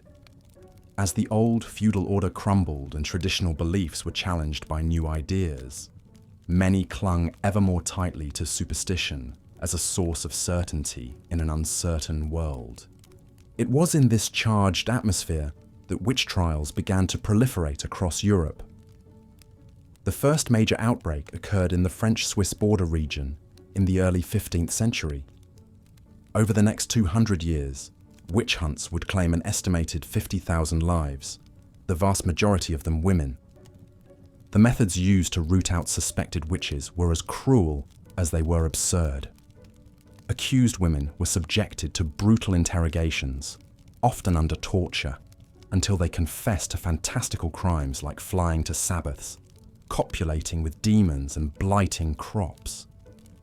Once a confession was extracted, the alleged witch was typically sentenced to death by burning at the stake. One of the most influential texts in the burgeoning field of witch hunting was the Formicarius, or Book of Ants, written by the German theologian Johannes Nieder in the 1430s. Nieder was a Dominican friar and religious reformer who saw the fight against witchcraft as part of a broader crusade to purify the church and stamp out heresy. In the Formicarius, Nieder paints a lurid picture of witches as depraved servants of Satan, who renounced their baptism and engaged in all manner of unspeakable acts. He describes witches flying to nocturnal gatherings where they worshipped the devil, desecrated the Eucharist, and plotted evil deeds against their neighbours. Nider's vivid accounts of witches' Sabbaths and malefic magic helped to solidify the stereotype of the diabolical witch in the medieval imagination. His work was widely read and cited by later witch hunters, who used it as a kind of field guide for identifying and prosecuting suspected sorcerers. But even as the Formicarius fueled the fires of witch hunting fervour, it also betrayed a deep unease with the very superstitions it sought to combat. Nider was a learned man, steeped in the scholastic tradition of rational inquiry. He recognised that many accusations of witchcraft were rooted in ignorance, malice, or delusion. In one passage, Nider relates the story of a woman who was accused of witchcraft after a neighbour dreamed that she had cursed him. Under torture, the woman confessed to a host of fantastical crimes, from flying on a broomstick to giving birth to a litter of monstrous toads. Yet Nider expresses skepticism about the veracity of these claims, noting that they were extracted under duress and bore all the hallmarks of false confession.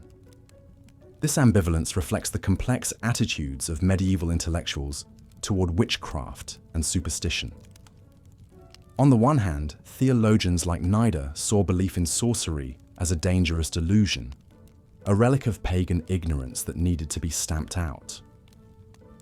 On the other hand, they couldn't entirely dismiss the power of the supernatural, which was woven into the very fabric of Christian doctrine. After all, if God could work miracles and demons could possess the unwary, who was to say that witches couldn't fly through the night or blight crops with their curses? The line between orthodoxy and superstition was often blurry, and even the most learned clergymen could find themselves caught up in the fever dream of the witch hunt. As the medieval world gave way to the early modern era, the witch craze reached its terrible apex. The publication of the notorious Malleus Maleficarum, or Hammer of Witches, in 1487 codified the methods of witch hunting and helped to spread the contagion of superstition across Europe. Over the next 2 centuries, thousands of women, and some men, would be tortured, hanged, or burned alive for the crime of witchcraft. The legacy of the witch hunts still haunts us today, a reminder of the terrible costs of unchecked superstition and scapegoating. But as we look back on the disturbing world of medieval folklore, it's important to remember that these dark fantasies sprang from the same human impulses that give rise to our most ennobling myths and our most enduring stories. The medieval mind was a strange and wondrous thing, capable of both brutal cruelty and transcendent beauty. In the flickering shadows of the witch's pyre and the fairies' glade, we catch a glimpse of the hopes and horrors that animated our ancestors' imaginations. And in the tales they told, we see a reflection of our own deepest fears and most ardent desires. As we lay our heads down to sleep, let us dream of a world where the only monsters are the ones we conjure up in stories, and the only magic is the enchantment of a well-told tale. For in the end, perhaps the most enduring legacy of medieval folklore is the reminder that even in the darkest of times, the human spirit still yearns for wonder, for mystery, and for the promise of a brighter dawn.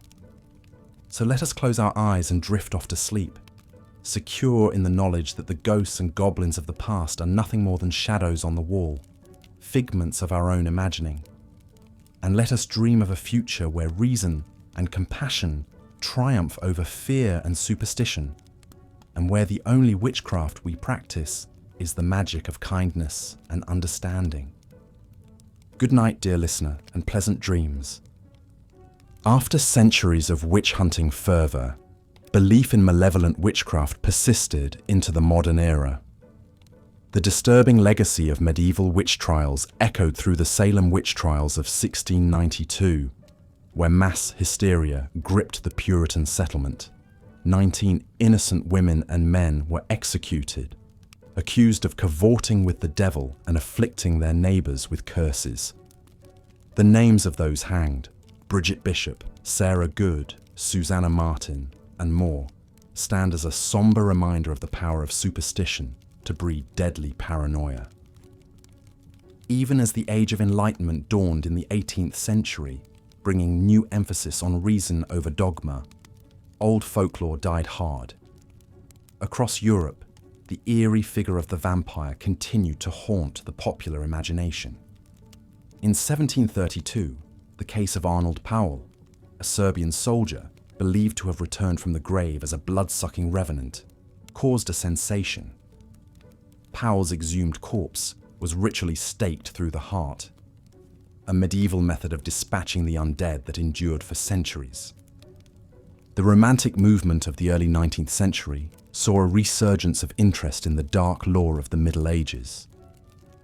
Poets and novelists mined the rich vein of medieval folklore for inspiration, crafting iconic tales of terror that shaped the emerging genres of Gothic fiction and horror.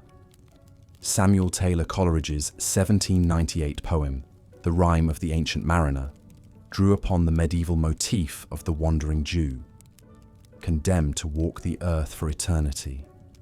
The albatross killed by the mariner becomes a symbol of his transgression and guilt, much like tales of medieval sinners forced to do penance as undead revenants. Gothic tales like John Polidori's The Vampire and Joseph Sheridan Le Fanu's Carmilla established the seductive vampire as a fixture of 19th century fiction, fusing medieval folklore with contemporary anxieties about the supernatural other lurking in the shadows of gaslit streets. Such stories paved the way for Bram Stoker's 1897 novel Dracula, which drew upon Transylvanian legends of the Strigoi, or undead, to craft an enduring icon of horror. Through the fictional Count Dracula, a grotesque relic of medieval superstition stepped into the modern world, an incarnation of primal fears given eternal life on the page. Even as Victorian intellectuals attempted to banish the vestiges of irrational medieval beliefs from their increasingly scientific worldview, the old lore persisted.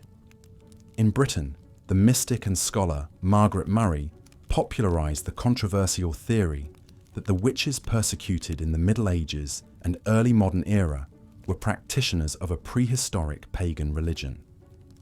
Her 1921 book, The Witch Cult in Western Europe, gave rise to neo-paganism and Wicca, new religious movements that both drew upon and subverted the stereotypes of the Wicked Witch inherited from medieval folklore.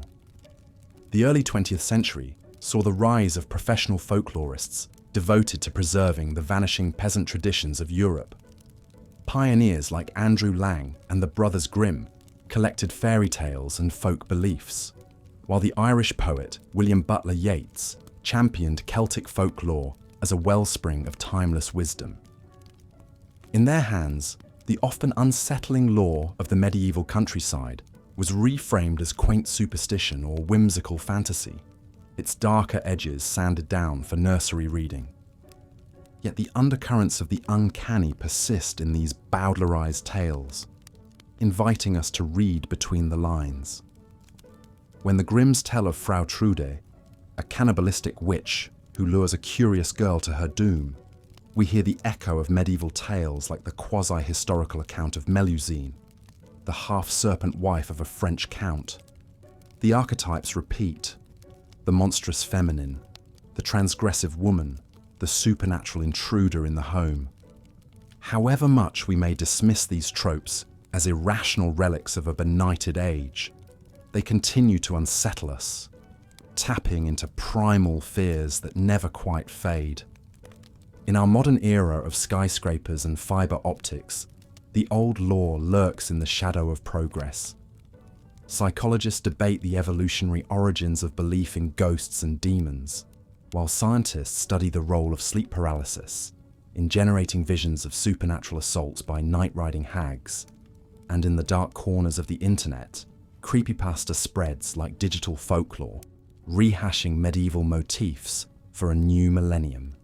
The online urban legend of Slenderman, a faceless spectre who stalks children, would be right at home in a 15th century manuscript, a digital revenant for the age of smartphones and social media. Perhaps the lesson of medieval folklore is that we can never fully banish the darkness from our collective psyche. However much we strive to light our reality with the bulb of reason, the disturbing imagination of our ancestors shadows us. To grapple with the lore they left behind is to confront the unquiet ghosts in our mental attic, rattling their chains and warning us of the unlit country that lies beyond the campfire of the known. Their tales may unsettle our sleep and haunt our dreams, but they also remind us of the eternal fragility of mortal existence.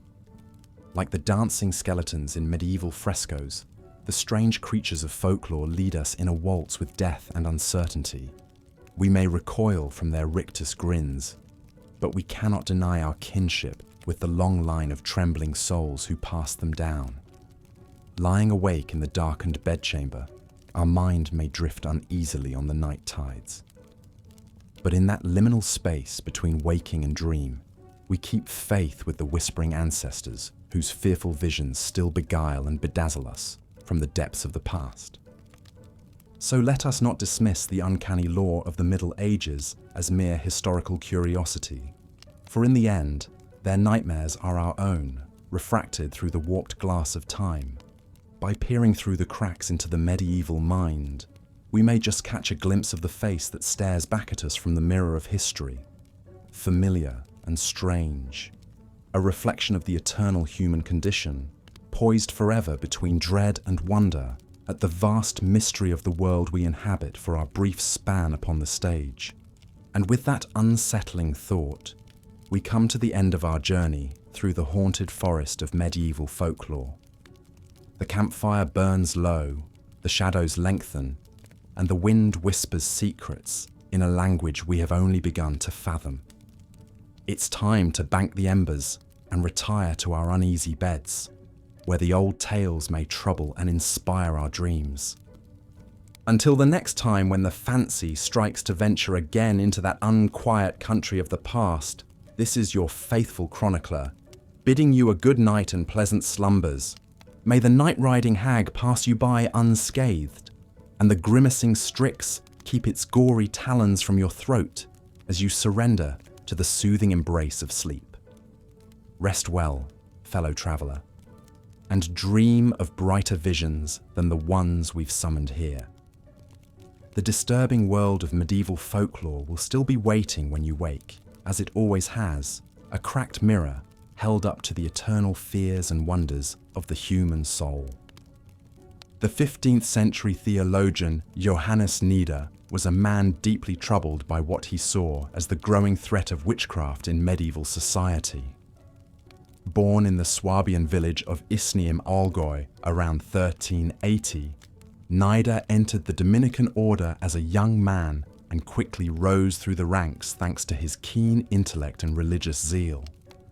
As a professor of theology at the University of Vienna, Nieder became increasingly preoccupied with the menace of heresy and sorcery.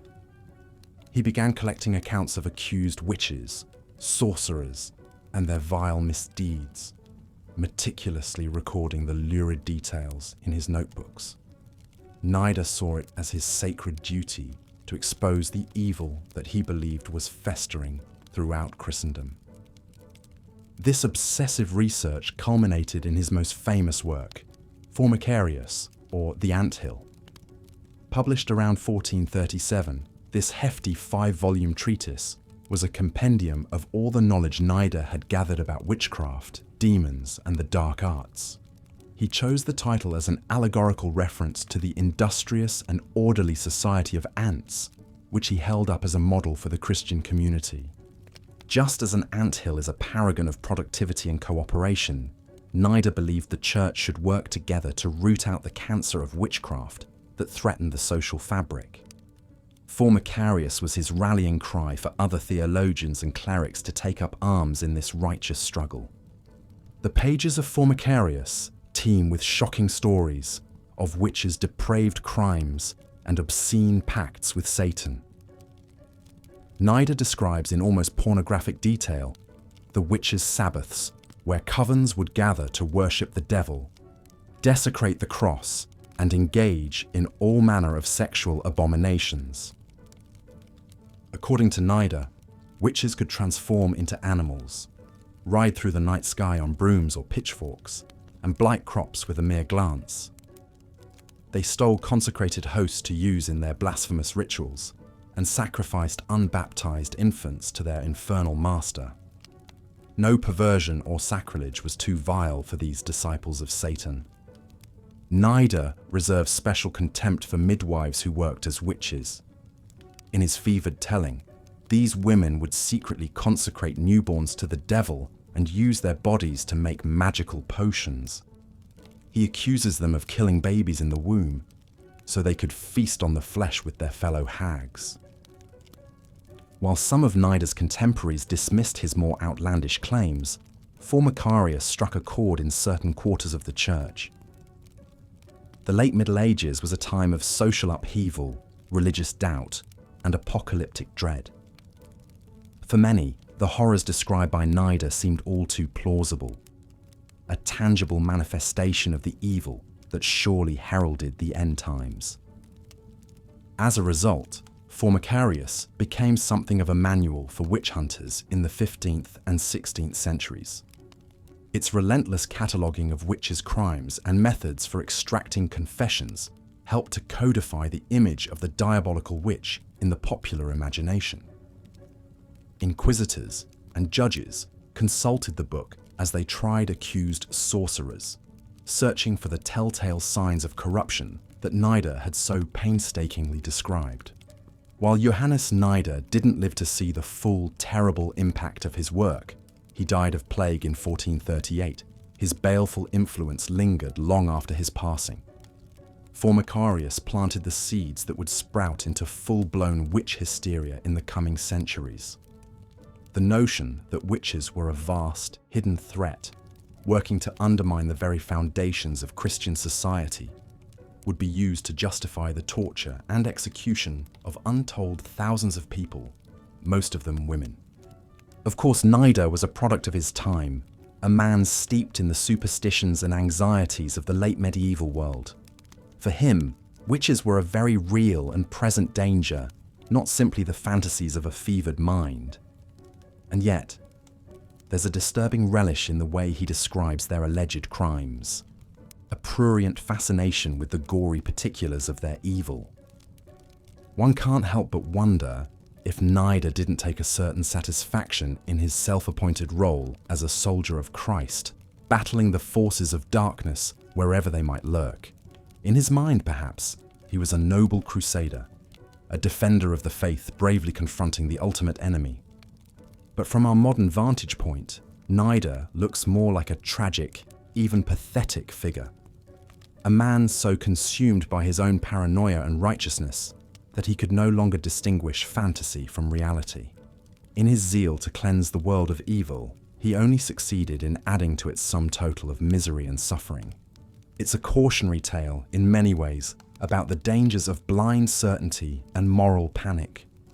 When we allow our fears and prejudices to override our reason and compassion, even the most well-intentioned among us can become agents of cruelty and injustice.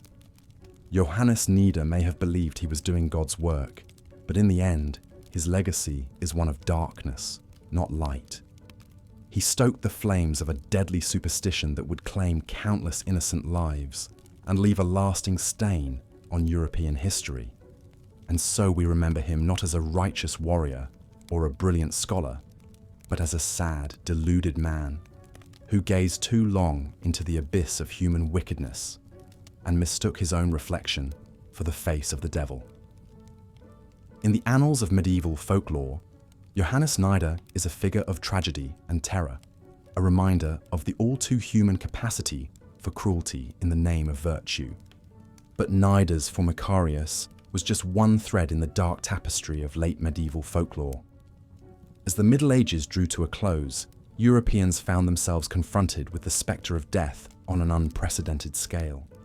Plague, famine, and warfare scythed through the population, leaving behind a landscape of suffering and despair. In this grim environment, it's little wonder that macabre themes crept into the art and storytelling of the time. One of the most enduring motifs to emerge from this period was the dance of death, or danse macabre, a chilling allegory of the universality and inevitability of death. The basic premise of the dance of death was simple yet profound. In a series of vignettes, Death himself was depicted as a grinning skeleton, leading people from all walks of life in a grim procession to the grave. Kings and paupers, bishops and beggars, young and old, all were forced to join hands and dance to Death's pitiless tune. These morbid scenes appeared in frescoes, woodcuts, and illuminated manuscripts across late medieval Europe. One of the most famous examples was the sprawling mural at the Cemetery of the Holy Innocents in Paris, painted in the early 15th century. Against a bleak, ashen background, the skeletal figure of Death cavorted with a motley crew of doomed mortals, their faces frozen in rictuses of terror and despair. The message of the Dance of Death was clear. No matter one's station or wealth, all must eventually succumb to the great leveler. Death was the ultimate equalizer, mocking the pretensions and vanities of earthly life. In a world where social hierarchies were rigidly enforced and the gap between rich and poor yawned wide, there was a certain grim comfort in this idea. But the Dance of Death was more than just a memento mori, a reminder of life's fleeting nature. It was also a biting satire of a society that seemed increasingly corrupt and unjust. In many depictions, the skeletal death figure took on a gleefully subversive role, poking fun at the pomposity of the powerful and exposing the hypocrisy of the pious. One can imagine the dark laughter that must have echoed through the taverns and marketplaces of medieval Europe as the common folk whispered about the latest dance of death making the rounds. For a brief moment, the oppressed and downtrodden could revel in the idea that even the mightiest would one day be brought low, their worldly glories turned to dust and ashes. Of course, the Dance of Death was also a reflection of the very real horrors that stalked the medieval world. The Black Death, which ravaged Europe in the 14th century and periodically thereafter, had a particularly profound impact on the collective psyche. In a matter of just a few years, up to half the population of Europe was wiped out by the pestilence. Eyewitness accounts of the time paint a nightmarish picture of streets littered with corpses, whole families wiped out in a matter of days, and the awful stench of death hanging heavy in the air. In the face of such unimaginable devastation, it's little wonder that people became obsessed with the macabre and the morbid. The plague also had a more insidious effect on the social fabric. As the bodies piled up and panic set in, the bonds of community and civility began to fray. Neighbour turned against neighbour. Jews and other marginalised groups were scapegoated and brutalised, and a general sense of nihilism and despair took hold. In this atmosphere of fear and mistrust, the Dance of Death took on a darker, more menacing edge. No longer just a wry commentary on the foibles of the human condition, it became a grim prophecy of the end times, a harbinger of the apocalypse that seemed to loom ever closer. And yet, even in the midst of all this horror, there was something strangely cathartic about the Dance of Death. By confronting the spectre of mortality head-on, by laughing in the face of the abyss, medieval Europeans found a way to cope with the unimaginable trauma of their age. In a sense, the Dance of Death was a kind of twisted therapy, a way of processing the unprocessable and finding some small measure of solace in the shared destiny of all living things. It was a reminder that no matter how bleak and hopeless things might seem, we are all ultimately united in death. As the medieval era drew to a close and Europe gradually emerged from the shadow of the plague, the obsession with death and the macabre began to fade. But the legacy of the Dance of Death endured, its haunting imagery and sardonic spirit echoing down through the centuries. You can see its influence in the ghoulish woodcuts of Albrecht Dürer, the twisted fairy tales of the Brothers Grimm, and the Gothic novels of the 19th century. Even today, in our own anxious and uncertain times, the Dance of Death continues to resonate, a grim reminder of the fragility of life and the folly of human pretension. And so, as we come to the end of our journey through the dark heart of medieval folklore, it's worth remembering the lesson of the Dance of Death. For all our achievements and aspirations, for all our dreams of immortality and glory, we are all ultimately bound by the same fate. In the face of that stark reality, perhaps the best we can do is to embrace the absurdity and the gallows humour of it all, to dance with death even as it leads us into the unknown, to find some small comfort in the knowledge that, in the end, we are all in this mad, mad dance together. And with that thought, we draw the curtains on this dark and unsettling chapter of human history. The medieval world, with all its wonders and horrors, its angels and demons, recedes into the mists of time. But the stories it left behind, the tales of witches and werewolves, of ghostly lovers and grinning skulls, will endure as long as humans gather to share the strange, sad miracle of our existence. So sleep now, dear listener, and dream of a time when the veil between the worlds was thin, and the fantastic and the frightful walked hand in hand beneath a cold and uncaring moon. For in the end, perhaps that is all history really is. A long, strange dream from which we never truly wake. After the horrors of the Black Death subsided, people across Europe were left grappling with unfathomable loss and a shaken worldview. In this climate of existential dread, macabre imagery and morbid tales proliferated. One of the most haunting artistic genres to emerge was the danse macabre, or Dance of Death. Picture this ghastly scene. A skeleton, the grim personification of death itself, leads a procession of figures from all walks of life in a final, fatal dance. Kings and commoners, bishops and beggars, young and old. Death spares none. With a leering grin, the skeletal reveller clutches the hands of its victims, forcing them to join its ghoulish conga line to the grave. These unsettling images began appearing on church walls, in frescoes and paintings, across France, Germany, England, and beyond in the 15th century. One of the earliest and most famous examples was the now-lost mural at Holy Innocents Cemetery in Paris, painted in 1424. It spawned countless imitations. The Dance of Death tapped into the era's morbid zeitgeist. It served as a grim reminder of life's fickleness and death's inevitability in a society still reeling from the traumas of plague. The Black Death had erased traditional distinctions, striking down both the mighty and the meek, with little rhyme or reason. The Dance Macabre reflected this levelling effect, portraying death as the great equalizer. One 15th century French chronicler wrote of the spreading dance craze. Vain and transitory things have been depicted, in cemeteries especially, as a blanket reminder to all that, though today we may be rich, noble, or powerful, soon we will all be nothing but dust and ashes, and that very soon. In the dance, each living person is paired with a skeletal doppelganger mocking their earthly station. The Empress's crown is juxtaposed with her withered corpse. The gallant knight is tugged toward oblivion by his own rotting double. It's a dance grotesque, where the only partner is a grinning cadaver.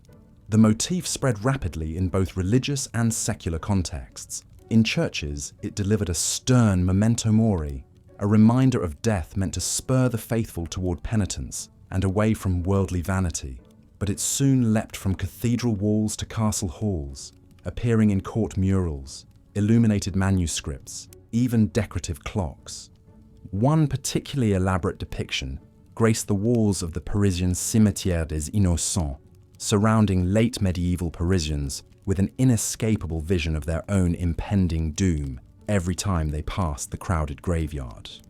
A series of 30 life-sized figures was shown processing toward the charnel house, where bones of the dead were piled high. Each living archetype, from the pontiff to the pauper, met their macabre match in death. The dance of death was more than just a morbid artistic fad.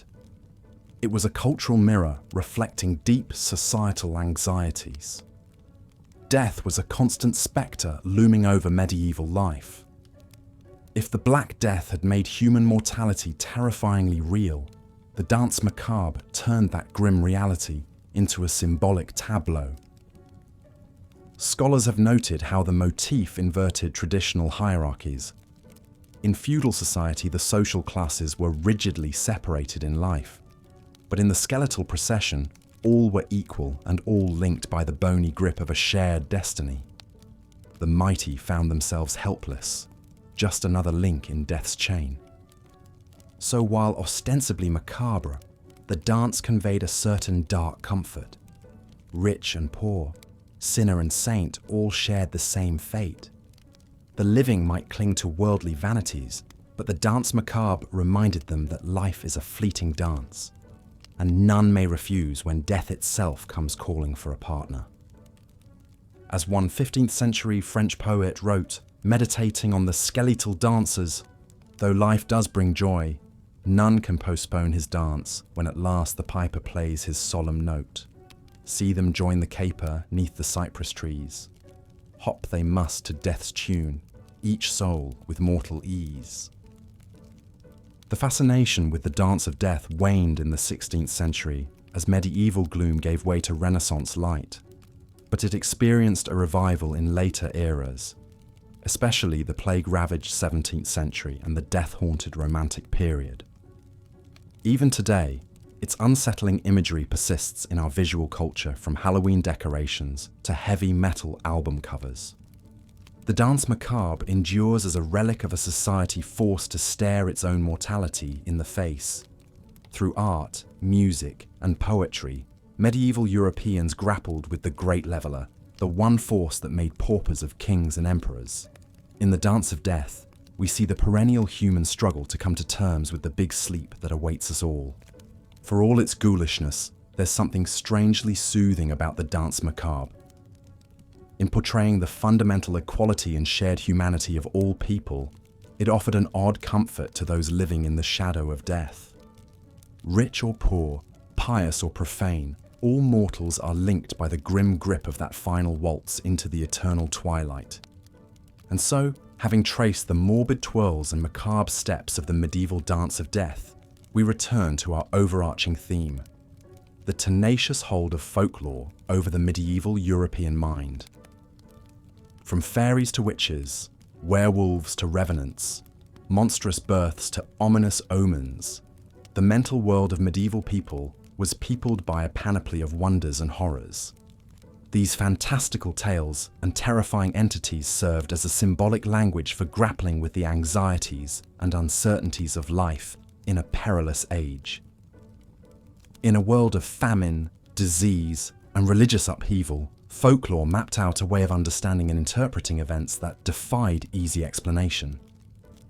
Whether it was Walter Map spinning satirical yarns of demonic encounters, or Gervais of Tilbury cataloguing a litany of marvels and monsters, chroniclers of medieval lore served as guides to the dark corners of the human psyche. Their accounts, however fanciful, reveal the deep currents of fear and fascination that animated the medieval imagination. Even as the old feudal order crumbled and dogmas calcified, folklore remained a vital protean force, shifting its shape to suit the needs and dreads of the age. From peasant superstitions to courtly romances, tales of the uncanny and unnatural provided a way to confront the shadows that lurked at the edges of the candlelight. And what of our own age? For all our technological sophistication and scientific certitude, we remain as entranced by a good scary story as our medieval forebears. From urban legends whispered around digital campfires to the ever-popular paranormal thrillers lining bookstore shelves, we still relish a shivery tale in the dark. Perhaps it's because, like the medieval peasant huddled by the hearth, listening to tales of imp and demon, we sense that the world is vaster and stranger than our philosophies can pass. The universe's dark matter still eludes us. The human heart remains a shadowed wood. In grappling with forces beyond our ken, we find ourselves not so far from the fireside storytellers of old. So as we close the creaking covers on this compendium of medieval myth and legend, let us ponder the perennial allure of folklore. These tales that once sent a shudder down the spines of serfs and kings still exert an uncanny pull on our modern minds. They remind us that, for all our advanced learning, we still dwell in a world of wonders and horrors. A place where, in the immortal words of Hamlet, there are more things in heaven and earth than are dreamt of in our philosophy. May the monstrous, the marvelous, and the macabre forever lurk at the edges of our collective dreams, inviting us to ponder the shadows beyond the firelight. For in the end, perhaps the real magic of folklore is its power to enchant and unsettle us in any age, to make us feel, if only for a shivery moment, that we are all medieval listeners gathered round the flickering flames, straining to hear the devilish whispers carried on the wind. And with that, dear listener, we bid you pleasant dreams. May your sleep be deep and untroubled by the prancing skeletons and hungry revenants of the haunted medieval night. Rest easy in the knowledge that, as one medieval wag put it, be we king or peasant, soon or late, we all join death's dance. Until next time, fare thee well, and don't let the vampires bite. As we delve deeper into the unsettling realm of the medieval folklore, we encounter some of the era's most feared and fantastical creatures, the werewolves and wild men believed to stalk the shadowy forests of Europe. To the medieval mind, few monsters evoked as much dread as the werewolf, a cursed being doomed to transform into a ravenous wolf or wolf-like creature. Numerous tales circulated of humans, often through some diabolical pact or curse, shape-shifting into vicious lupine beasts that terrorized villages and devoured livestock. One notorious account, recorded by the 12th century English writer William of Malmesbury, tells of a priest encountering a pair of werewolves while travelling through a remote wood. The creatures, a man and woman, confessed they were forced to assume wolf form for a period of years as penance for their sins. Such stories reflect the deep-rooted fear of hidden evil lurking within outwardly normal individuals. The werewolf represented the ever-present threat of humans yielding to their basest, most animalistic impulses, and turning on their own kind. This theme of internal corruption, made manifest, emerges again and again in medieval lore. But werewolves weren't the only unnatural denizens thought to haunt the wilderness beyond the safety of human settlements. Many medieval folk believed that the dense, primordial forests harbored tribes of wild men, hirsute, uncivilized beings occupying a liminal space between beast and man. Covered in shaggy hair and dwelling in caves, These elusive creatures were sometimes regarded as placid, simple-minded inhabitants of nature, almost akin to the noble savage archetype. Other times, however, wild men took on a more menacing character. Some tales painted them as aggressive, barely human brutes, prone to kidnapping and devouring wayward travelers. They were often linked with pagan giants, demonic satyrs, or the depraved races spawned by Cain after his exile from the sight of God.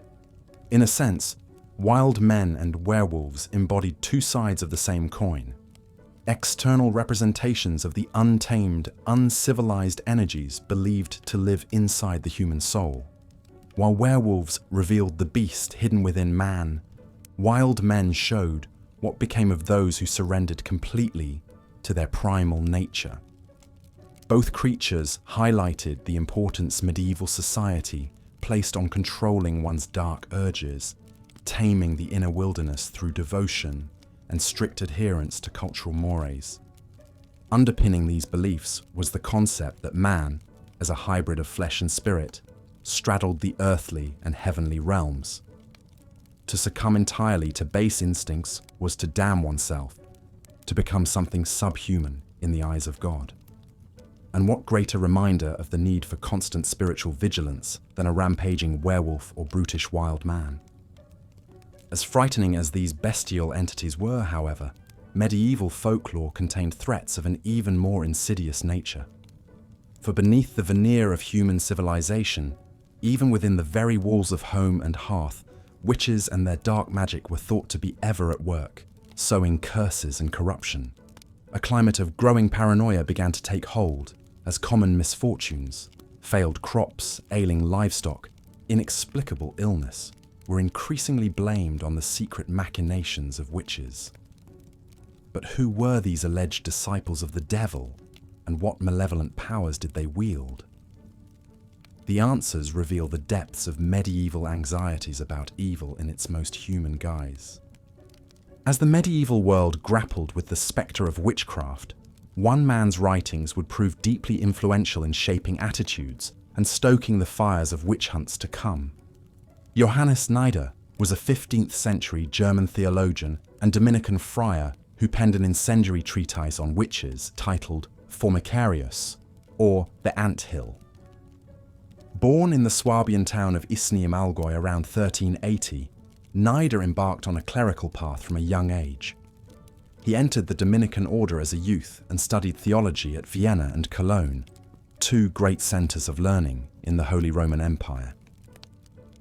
Nider quickly distinguished himself through his erudition and oratorical skills. He served as prior at several Dominican monasteries and was a prominent participant at the Council of Basel in the 1430s, where church leaders sought to address the festering crises plaguing Christendom. It was against this tumultuous backdrop that Nider began work on Formicarius around 1435. The treatise takes the form of a dialogue between a theologian and a curious student, covering a wide range of topics related to sin, heresy, and diabolical influence in the world. But it is the fifth and final book of Formicarius, dealing exclusively with witches and their malevolent arts, for which the work is best remembered. In lurid detail, Nider describes the various misdeeds and perversions of witches. They fly through the night sky to engage in depraved gatherings, copulate with demons, and gleefully destroy the fruits of the earth. Nider relates how witches steal male genitalia, either physically or through illusion, and even devour children. Such sensational accounts were calculated to shock and unsettle the pious reader. Central to Nider's conception of witchcraft is the belief that these evildoers entered into a deliberate pact with Satan himself. In exchange for their devoted service and veneration, the devil granted witches the power to work their vile magic. This notion of the demonic pact would become a defining feature of the archetypal witch in the European imagination. Nider drew from earlier sources and anecdotes in compiling his dark portrait of witches. He cites the experiences of an inquisitor named Benedict, who had interrogated accused witches in the Savoy region of France. Under torture, these wretched souls confessed to all manner of obscene crimes and implicated others in their diabolical conspiracy. Such accounts lent a chilling air of authenticity to Nida's narrative. Though by no means the first to write about witchcraft, Nida's Formicarius crystallized many of the tropes and stereotypes that would fuel the witch hunts of the early modern era. His emphasis on the witch as a servant of Satan, endowed with infernal powers to harm the righteous, created a truly terrifying figure. If the devil's minions walked among us, ever ready to corrupt the faithful, then no measure was too extreme in rooting them out. Formicarius circulated widely in manuscript form and was printed in 1475, a decade after Nida's death. Along with later works like the infamous Malleus Maleficarum, it helped establish Dominican friars as zealous crusaders against the plague of witchcraft they saw festering across Europe. Nida's bleak vision of a world besieged by satanic forces resonated with authorities both secular and religious. Of course, the many innocents who fell victim to the witch hunts, spurred by such fevered rhetoric, can hardly be overlooked. Women, especially those on the margins of society, bore the brunt of the persecutions that swept Europe in the 16th and 17th centuries. The same morbid fascination with witches that made Formicarius a medieval bestseller would lead to untold suffering in the years to come. For all his erudition and moralizing tone, Nida comes across as a chronicler gripped by dark fantasies of vice and malevolence. His witches are larger-than-life villains, capable of the most grotesque deeds imaginable. In that sense, perhaps Formicarius tells us more about the anxieties and preoccupations of the late medieval clerical mind than it does about any real-life heretics. Nevertheless, Johannes Nida's Formicarius stands as a landmark text in the history of European witchcraft. Its potent blend of theological argumentation and sensationalist anecdote helped define the witch as the ultimate enemy of God and man. Though the witch hunts have long since faded into history, their echoes still linger in our collective imagination, a reminder of the destructive power of irrational fear and inflamed rhetoric. As the medieval world descended ever deeper into superstition and paranoia about witchcraft, the lines between folklore and reality began to blur. Tales once whispered around the hearth took on a terrible urgency as neighbor turned against neighbor in the frenzied hunt for Satan's disciples. And through it all, the restless dead continued to stalk the margins of the living, a reminder of the fragility of life in an age haunted by death. Belief in ghosts and revenants, corpses that rose from the grave to torment the living, was widespread in medieval Europe. Tales of spectral visitations and hauntings abound in the literature of the time, reflecting a deep-seated anxiety about the barrier between the worlds of the living and the dead. One particularly unsettling type of revenant was the Draugr of Scandinavian lore. These undead creatures were believed to haunt their burial mounds, guarding the treasures buried with them in life. But the Draugr were no mere passive spirits. They were known to viciously attack any who dared to disturb their rest. In the Icelandic saga of Grettir the Strong, the hero must confront a Draugr named Glam, who has been terrorizing a farm. Glam was a brutish shepherd in life, and in death he returns as a hulking, malevolent revenant. Grettir wrestles with the creature in a titanic struggle, barely managing to behead the corpse and lay it to rest. Such tales of the marauding undead reflect the very real fears of medieval Scandinavians, who lived in a harsh and unforgiving landscape where death was ever present. The Draugr embodied the dangers of the untamed wilderness, the threat of the unknown that lurked just beyond the firelight. Elsewhere in Europe, the revenant took on a decidedly more corporeal form. In the 12th century, William of Newburgh recorded a chilling account of a revenant that stalked the English town of Berwick. The cadaver rose from its grave and wandered the streets at night, spreading pestilence and terror wherever it roamed. The townsfolk, at their wits' end, finally resorted to digging up the body and burning it to ashes. Only then did the nightly visitations cease. This grim practice of exhuming and mutilating suspected revenants became a recurring motif in medieval ghost stories, a testament to the very real fear that the dead might return to prey on the living. But not all ghostly encounters were so gruesome. Some tales spoke of spirits returning to settle unfinished business or to seek justice for wrongs committed against them in life. The 12th century Danish historian Saxo Grammaticus relates the story of a murdered man who appears to his friend in a dream, revealing the location of his hidden bones and demanding a proper burial. Only when the friend fulfills this request does the ghost finally rest in peace. Such stories underscore the importance medieval Christians placed on proper funeral rites and the consecration of remains. To die unshriven or to have one's corpse mistreated was to risk a restless afterlife. The Church taught that the souls of the deceased faced a reckoning in the hereafter, and that the prayers of the living could ease their passage through purgatory. This belief found its most poignant expression in the medieval legend of the Grateful Dead, in which a living person shows kindness to an unburied corpse, usually by paying its debts or arranging its funeral, and is later rewarded by the revenant's intercession in a time of crisis. In one popular tale, a knight sacrifices his last coin to bury a dishonored corpse, only to be saved from a demon's clutches by the grateful spirit. For all their macabre trappings, these stories of the Grateful Dead affirm the enduring bond between the living and those who have passed on.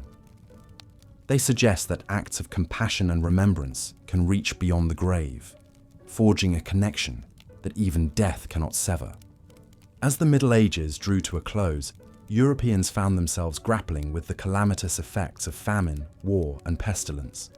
The Black Death of the 14th century had decimated the population, leaving a profound psychological scar on the survivors.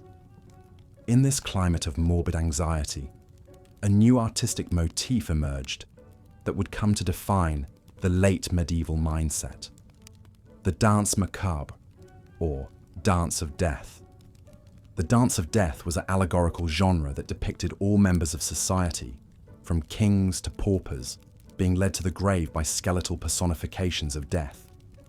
These grim processions were often painted on the walls of churches or illustrated in books of hours, serving as a stark reminder of life's brevity and the inevitability of mortality. One of the earliest and most famous examples of the dance of death is found in the Parisian cemetery of Les Saints Innocents. Painted between 1424 and 1425, the mural stretched over the cemetery walls, depicting a hierarchy of figures from pope to peasant dancing with their skeletal doubles.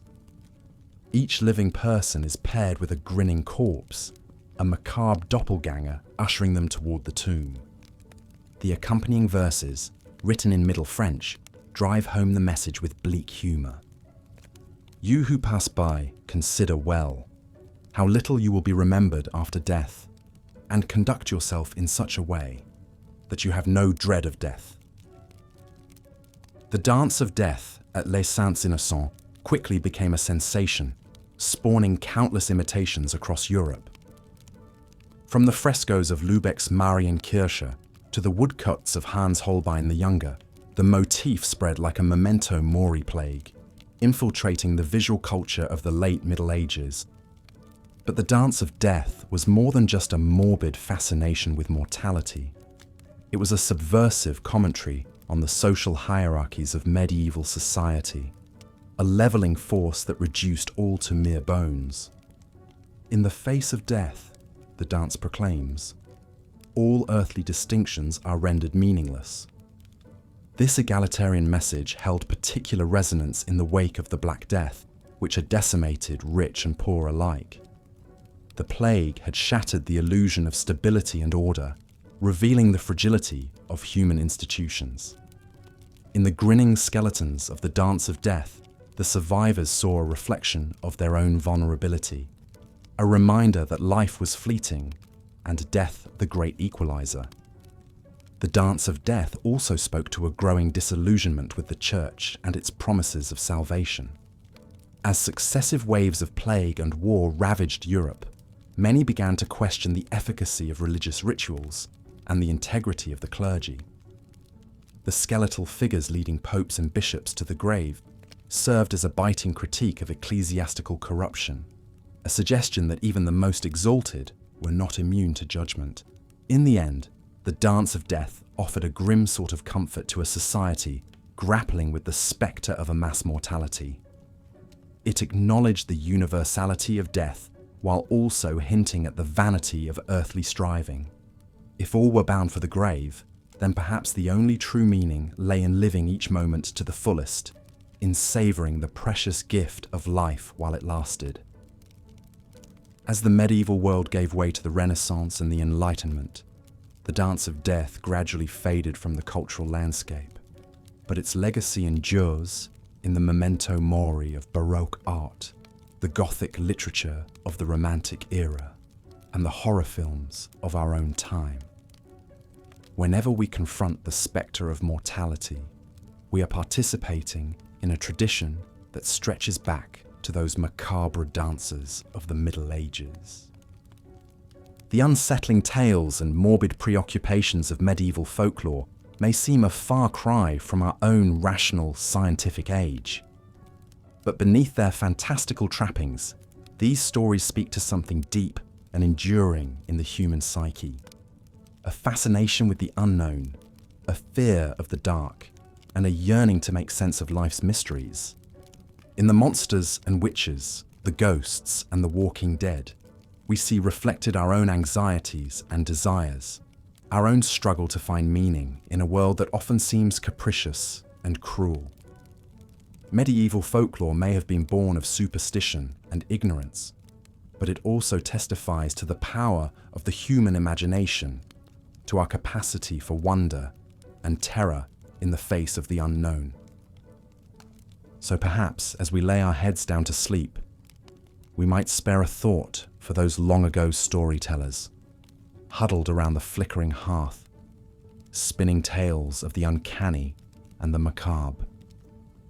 In their words, we might just catch a glimpse of our own deepest fears and darkest dreams, a reminder that for all our sophistication, we are still the children of the night, forever haunted by the shadows at the edge of the firelight. As we've seen, the obsession with witchcraft and malevolent magic grew increasingly intense in the late Middle Ages. Witch trials became disturbingly common as authorities sought to root out anyone suspected of practicing the dark arts. The methods used to determine guilt were often brutal and irrational. One particularly infamous test was the ordeal by water. The accused witch would be stripped naked, bound and thrown into a body of water. If she sank, she was considered innocent, but if she floated, it was taken as a sign of her guilt. The twisted logic was that pure water would reject the tainted body of a witch. Of course, if the suspect drowned during this sadistic test, that was simply viewed as an unfortunate necessity. Other supposed signs of witchcraft included suspicious birthmarks, warts, or moles that were thought to be the marks of the devil. Examiners would prick these blemishes with needles, and if the accused didn't bleed or feel pain, it was another strike against them. Confessions were frequently extracted under torture, leading to forced admissions of flying on broomsticks, transforming into animals, or cavorting with demons. But even as fear of witches reached a fever pitch, there was still a thriving trade in magic of a more benevolent kind. Folk healers and wise women concocted herbal remedies and recited charms to cure ailments. Superstitious peasants carried talismans to ward off evil and hung protective herbs over their doorways. Love potions and good luck tokens were always in high demand. It all paints a picture of a world caught between faith and fear, where magic could heal or harm depending on the intent behind it. The lines between white magic and black magic were often blurred. An herbalist who cured a nobleman's illness might be praised as a skilled healer, while a beggar woman who muttered curses might be condemned as a wicked enchantress. One man who played a key role in codifying and spreading ideas about witchcraft was Johannes Nieder, a 15th century German theologian. Nieder was a leading member of the Dominican order and a respected religious authority. But he's best remembered today for his lurid treatise on witches, a work called Formicarius, or The Anthill, written around 1437. In this influential text, Nieder relayed sensational accounts of witches' evil deeds that he claimed to have heard from witch hunters and confessed witches themselves under interrogation. His salacious stories described covens of witches who renounced God, trampled on the cross, and swore allegiance to Satan. According to Nieder, they flew to Sabbath meetings on the backs of demons, desecrated the Eucharist, and engaged in depraved orgies with the devil. Nieder's prurient accounts of these blasphemous rites and malevolent acts helped to crystallize the stereotypical image of the diabolical witch in the public imagination. Although belief in witchcraft had existed for centuries, Nieder compiled many of the accusations and tropes into a cohesive narrative. Formicarius painted a terrifying picture of a secret society of witches plotting against Christians with their devilish master. This hugely influential work was widely disseminated, stoking the fires of witch hysteria. Nieder's credulous repetition of outlandish confessions obtained under torture helped to validate and perpetuate the cruel practice of witch hunting. His grim depictions of witches as Satan's servants engaging in obscene acts fueled the moral panic about these alleged evildoers lurking in the midst of good Christian society. The legacy of Formicarius was to lend theological weight and learned authority to the persecution of suspected witches. Its impact endured long after Nieder's death in 1438. As the notion of a vast hidden witch cult took hold, the Inquisition and secular courts prosecuted alleged witches with renewed fervor in the following centuries. The witch trials that swept through early modern Europe, culminating in the notorious Salem Panic of 1692, had their roots in the fantastical accounts promoted by works like Nieder's. But witches weren't the only supernatural entities that stirred up paranoia in the medieval mind. The restless spirits of the dead were thought to roam the earth as well, haunting the living with their baleful presence. Tales of ghosts and revenants abounded, striking fear into the hearts of rich and poor alike. In the medieval Christian worldview, the dead were meant to remain in their graves until the day of judgment, when the righteous would be resurrected to enjoy eternal bliss, and the wicked would be condemned to the fiery pit. Any lingering spirit was thus suspect, a possible agent of the devil, or a lost soul denied entry to heaven. Apparitions were more often regarded as omens of doom than as friendly phantoms. Particularly horrifying were the stories of revenants, corpses that rose from the grave to terrorize the living. In these macabre tales, the cadavers of wicked men and women were reanimated through demonic power, hungering for human flesh and blood. Like a medieval prototype of the modern zombie, these gruesome undead would stalk the night, breaking into houses and attacking the sleeping occupants. One especially ghastly account comes from William of Newburgh, a 12th century English chronicler. In his Historia Rerum Anglicarum, William relates an incident that allegedly occurred in the town of Berwick. A vile man who had been buried there rose from his tomb and began roaming the streets after dark, calling out the names of his neighbours. Those who answered his summons promptly fell sick and died within 3 days. This went on for several nights, until some brave townsfolk dug up the revenant's grave, finding his bloated corpse inside with fresh blood smeared on its shroud. They hauled the body out with hooks, hacked it to bits, and burned the grisly remains to ashes, finally laying the menace to rest.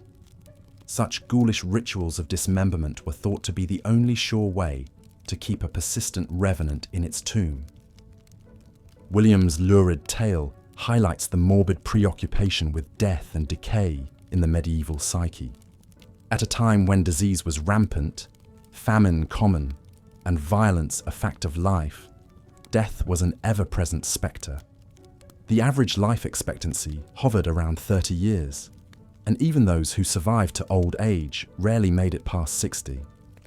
Cemeteries filled up quickly, and mass graves became necessary in times of plague or war.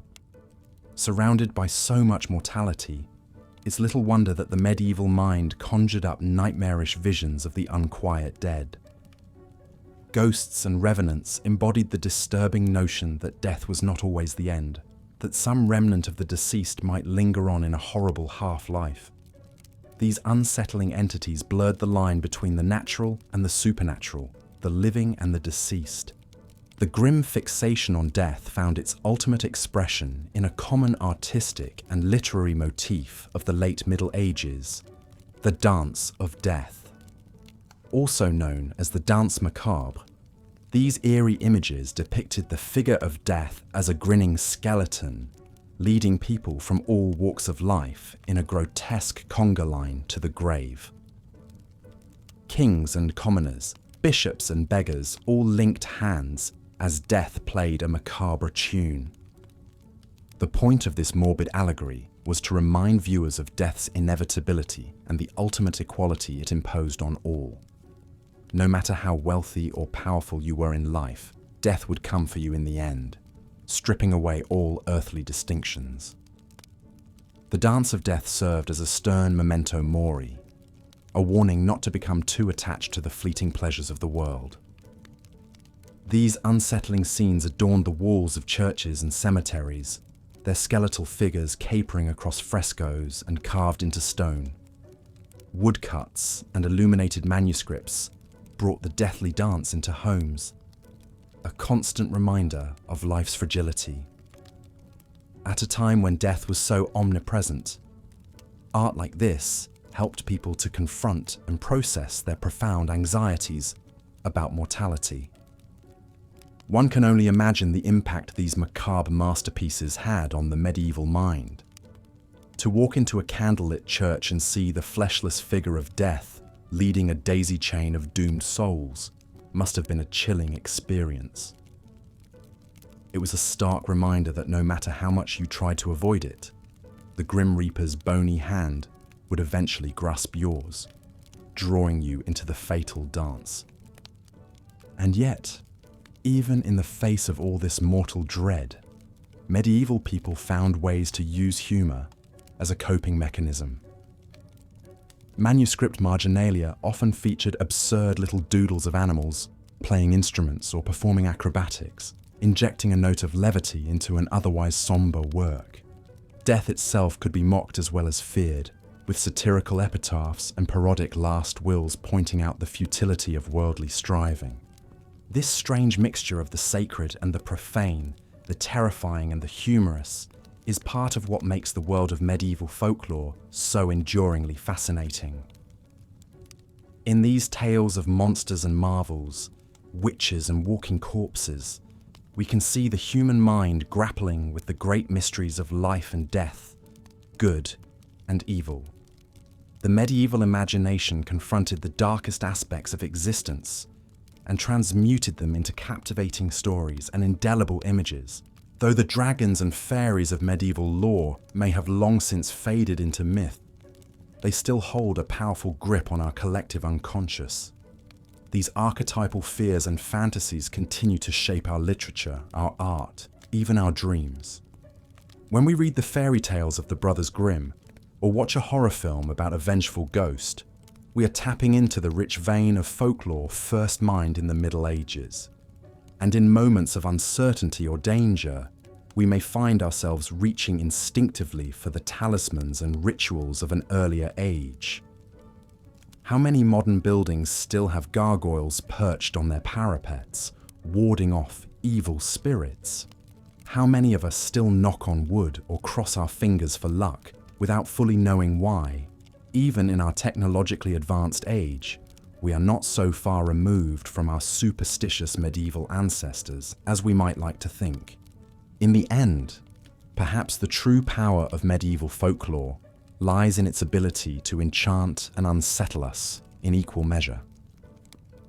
These strange and sometimes disturbing tales serve as a reminder of the darkness that lurks at the edges of human existence, even as they celebrate the enduring power of the imagination. They transport us back to a world that is at once deeply alien and strangely familiar, a world that still has much to teach us about the fears, desires, and wonders of the human heart. And on that haunting note, we come to the end of our journey through the dark delights of medieval folklore. I hope you've enjoyed this bedtime foray into the distant past, and that your dreams will be filled with fantastic visions rather than nightmarish spectres. If you found this historical storytelling soothing, consider giving this video a gentle thumbs up and drifting over to the subscribe button for more cozy content. Wishing you a peaceful slumber in a world thankfully free of malevolent sprites and ravening revenants. Until next time, sleep well.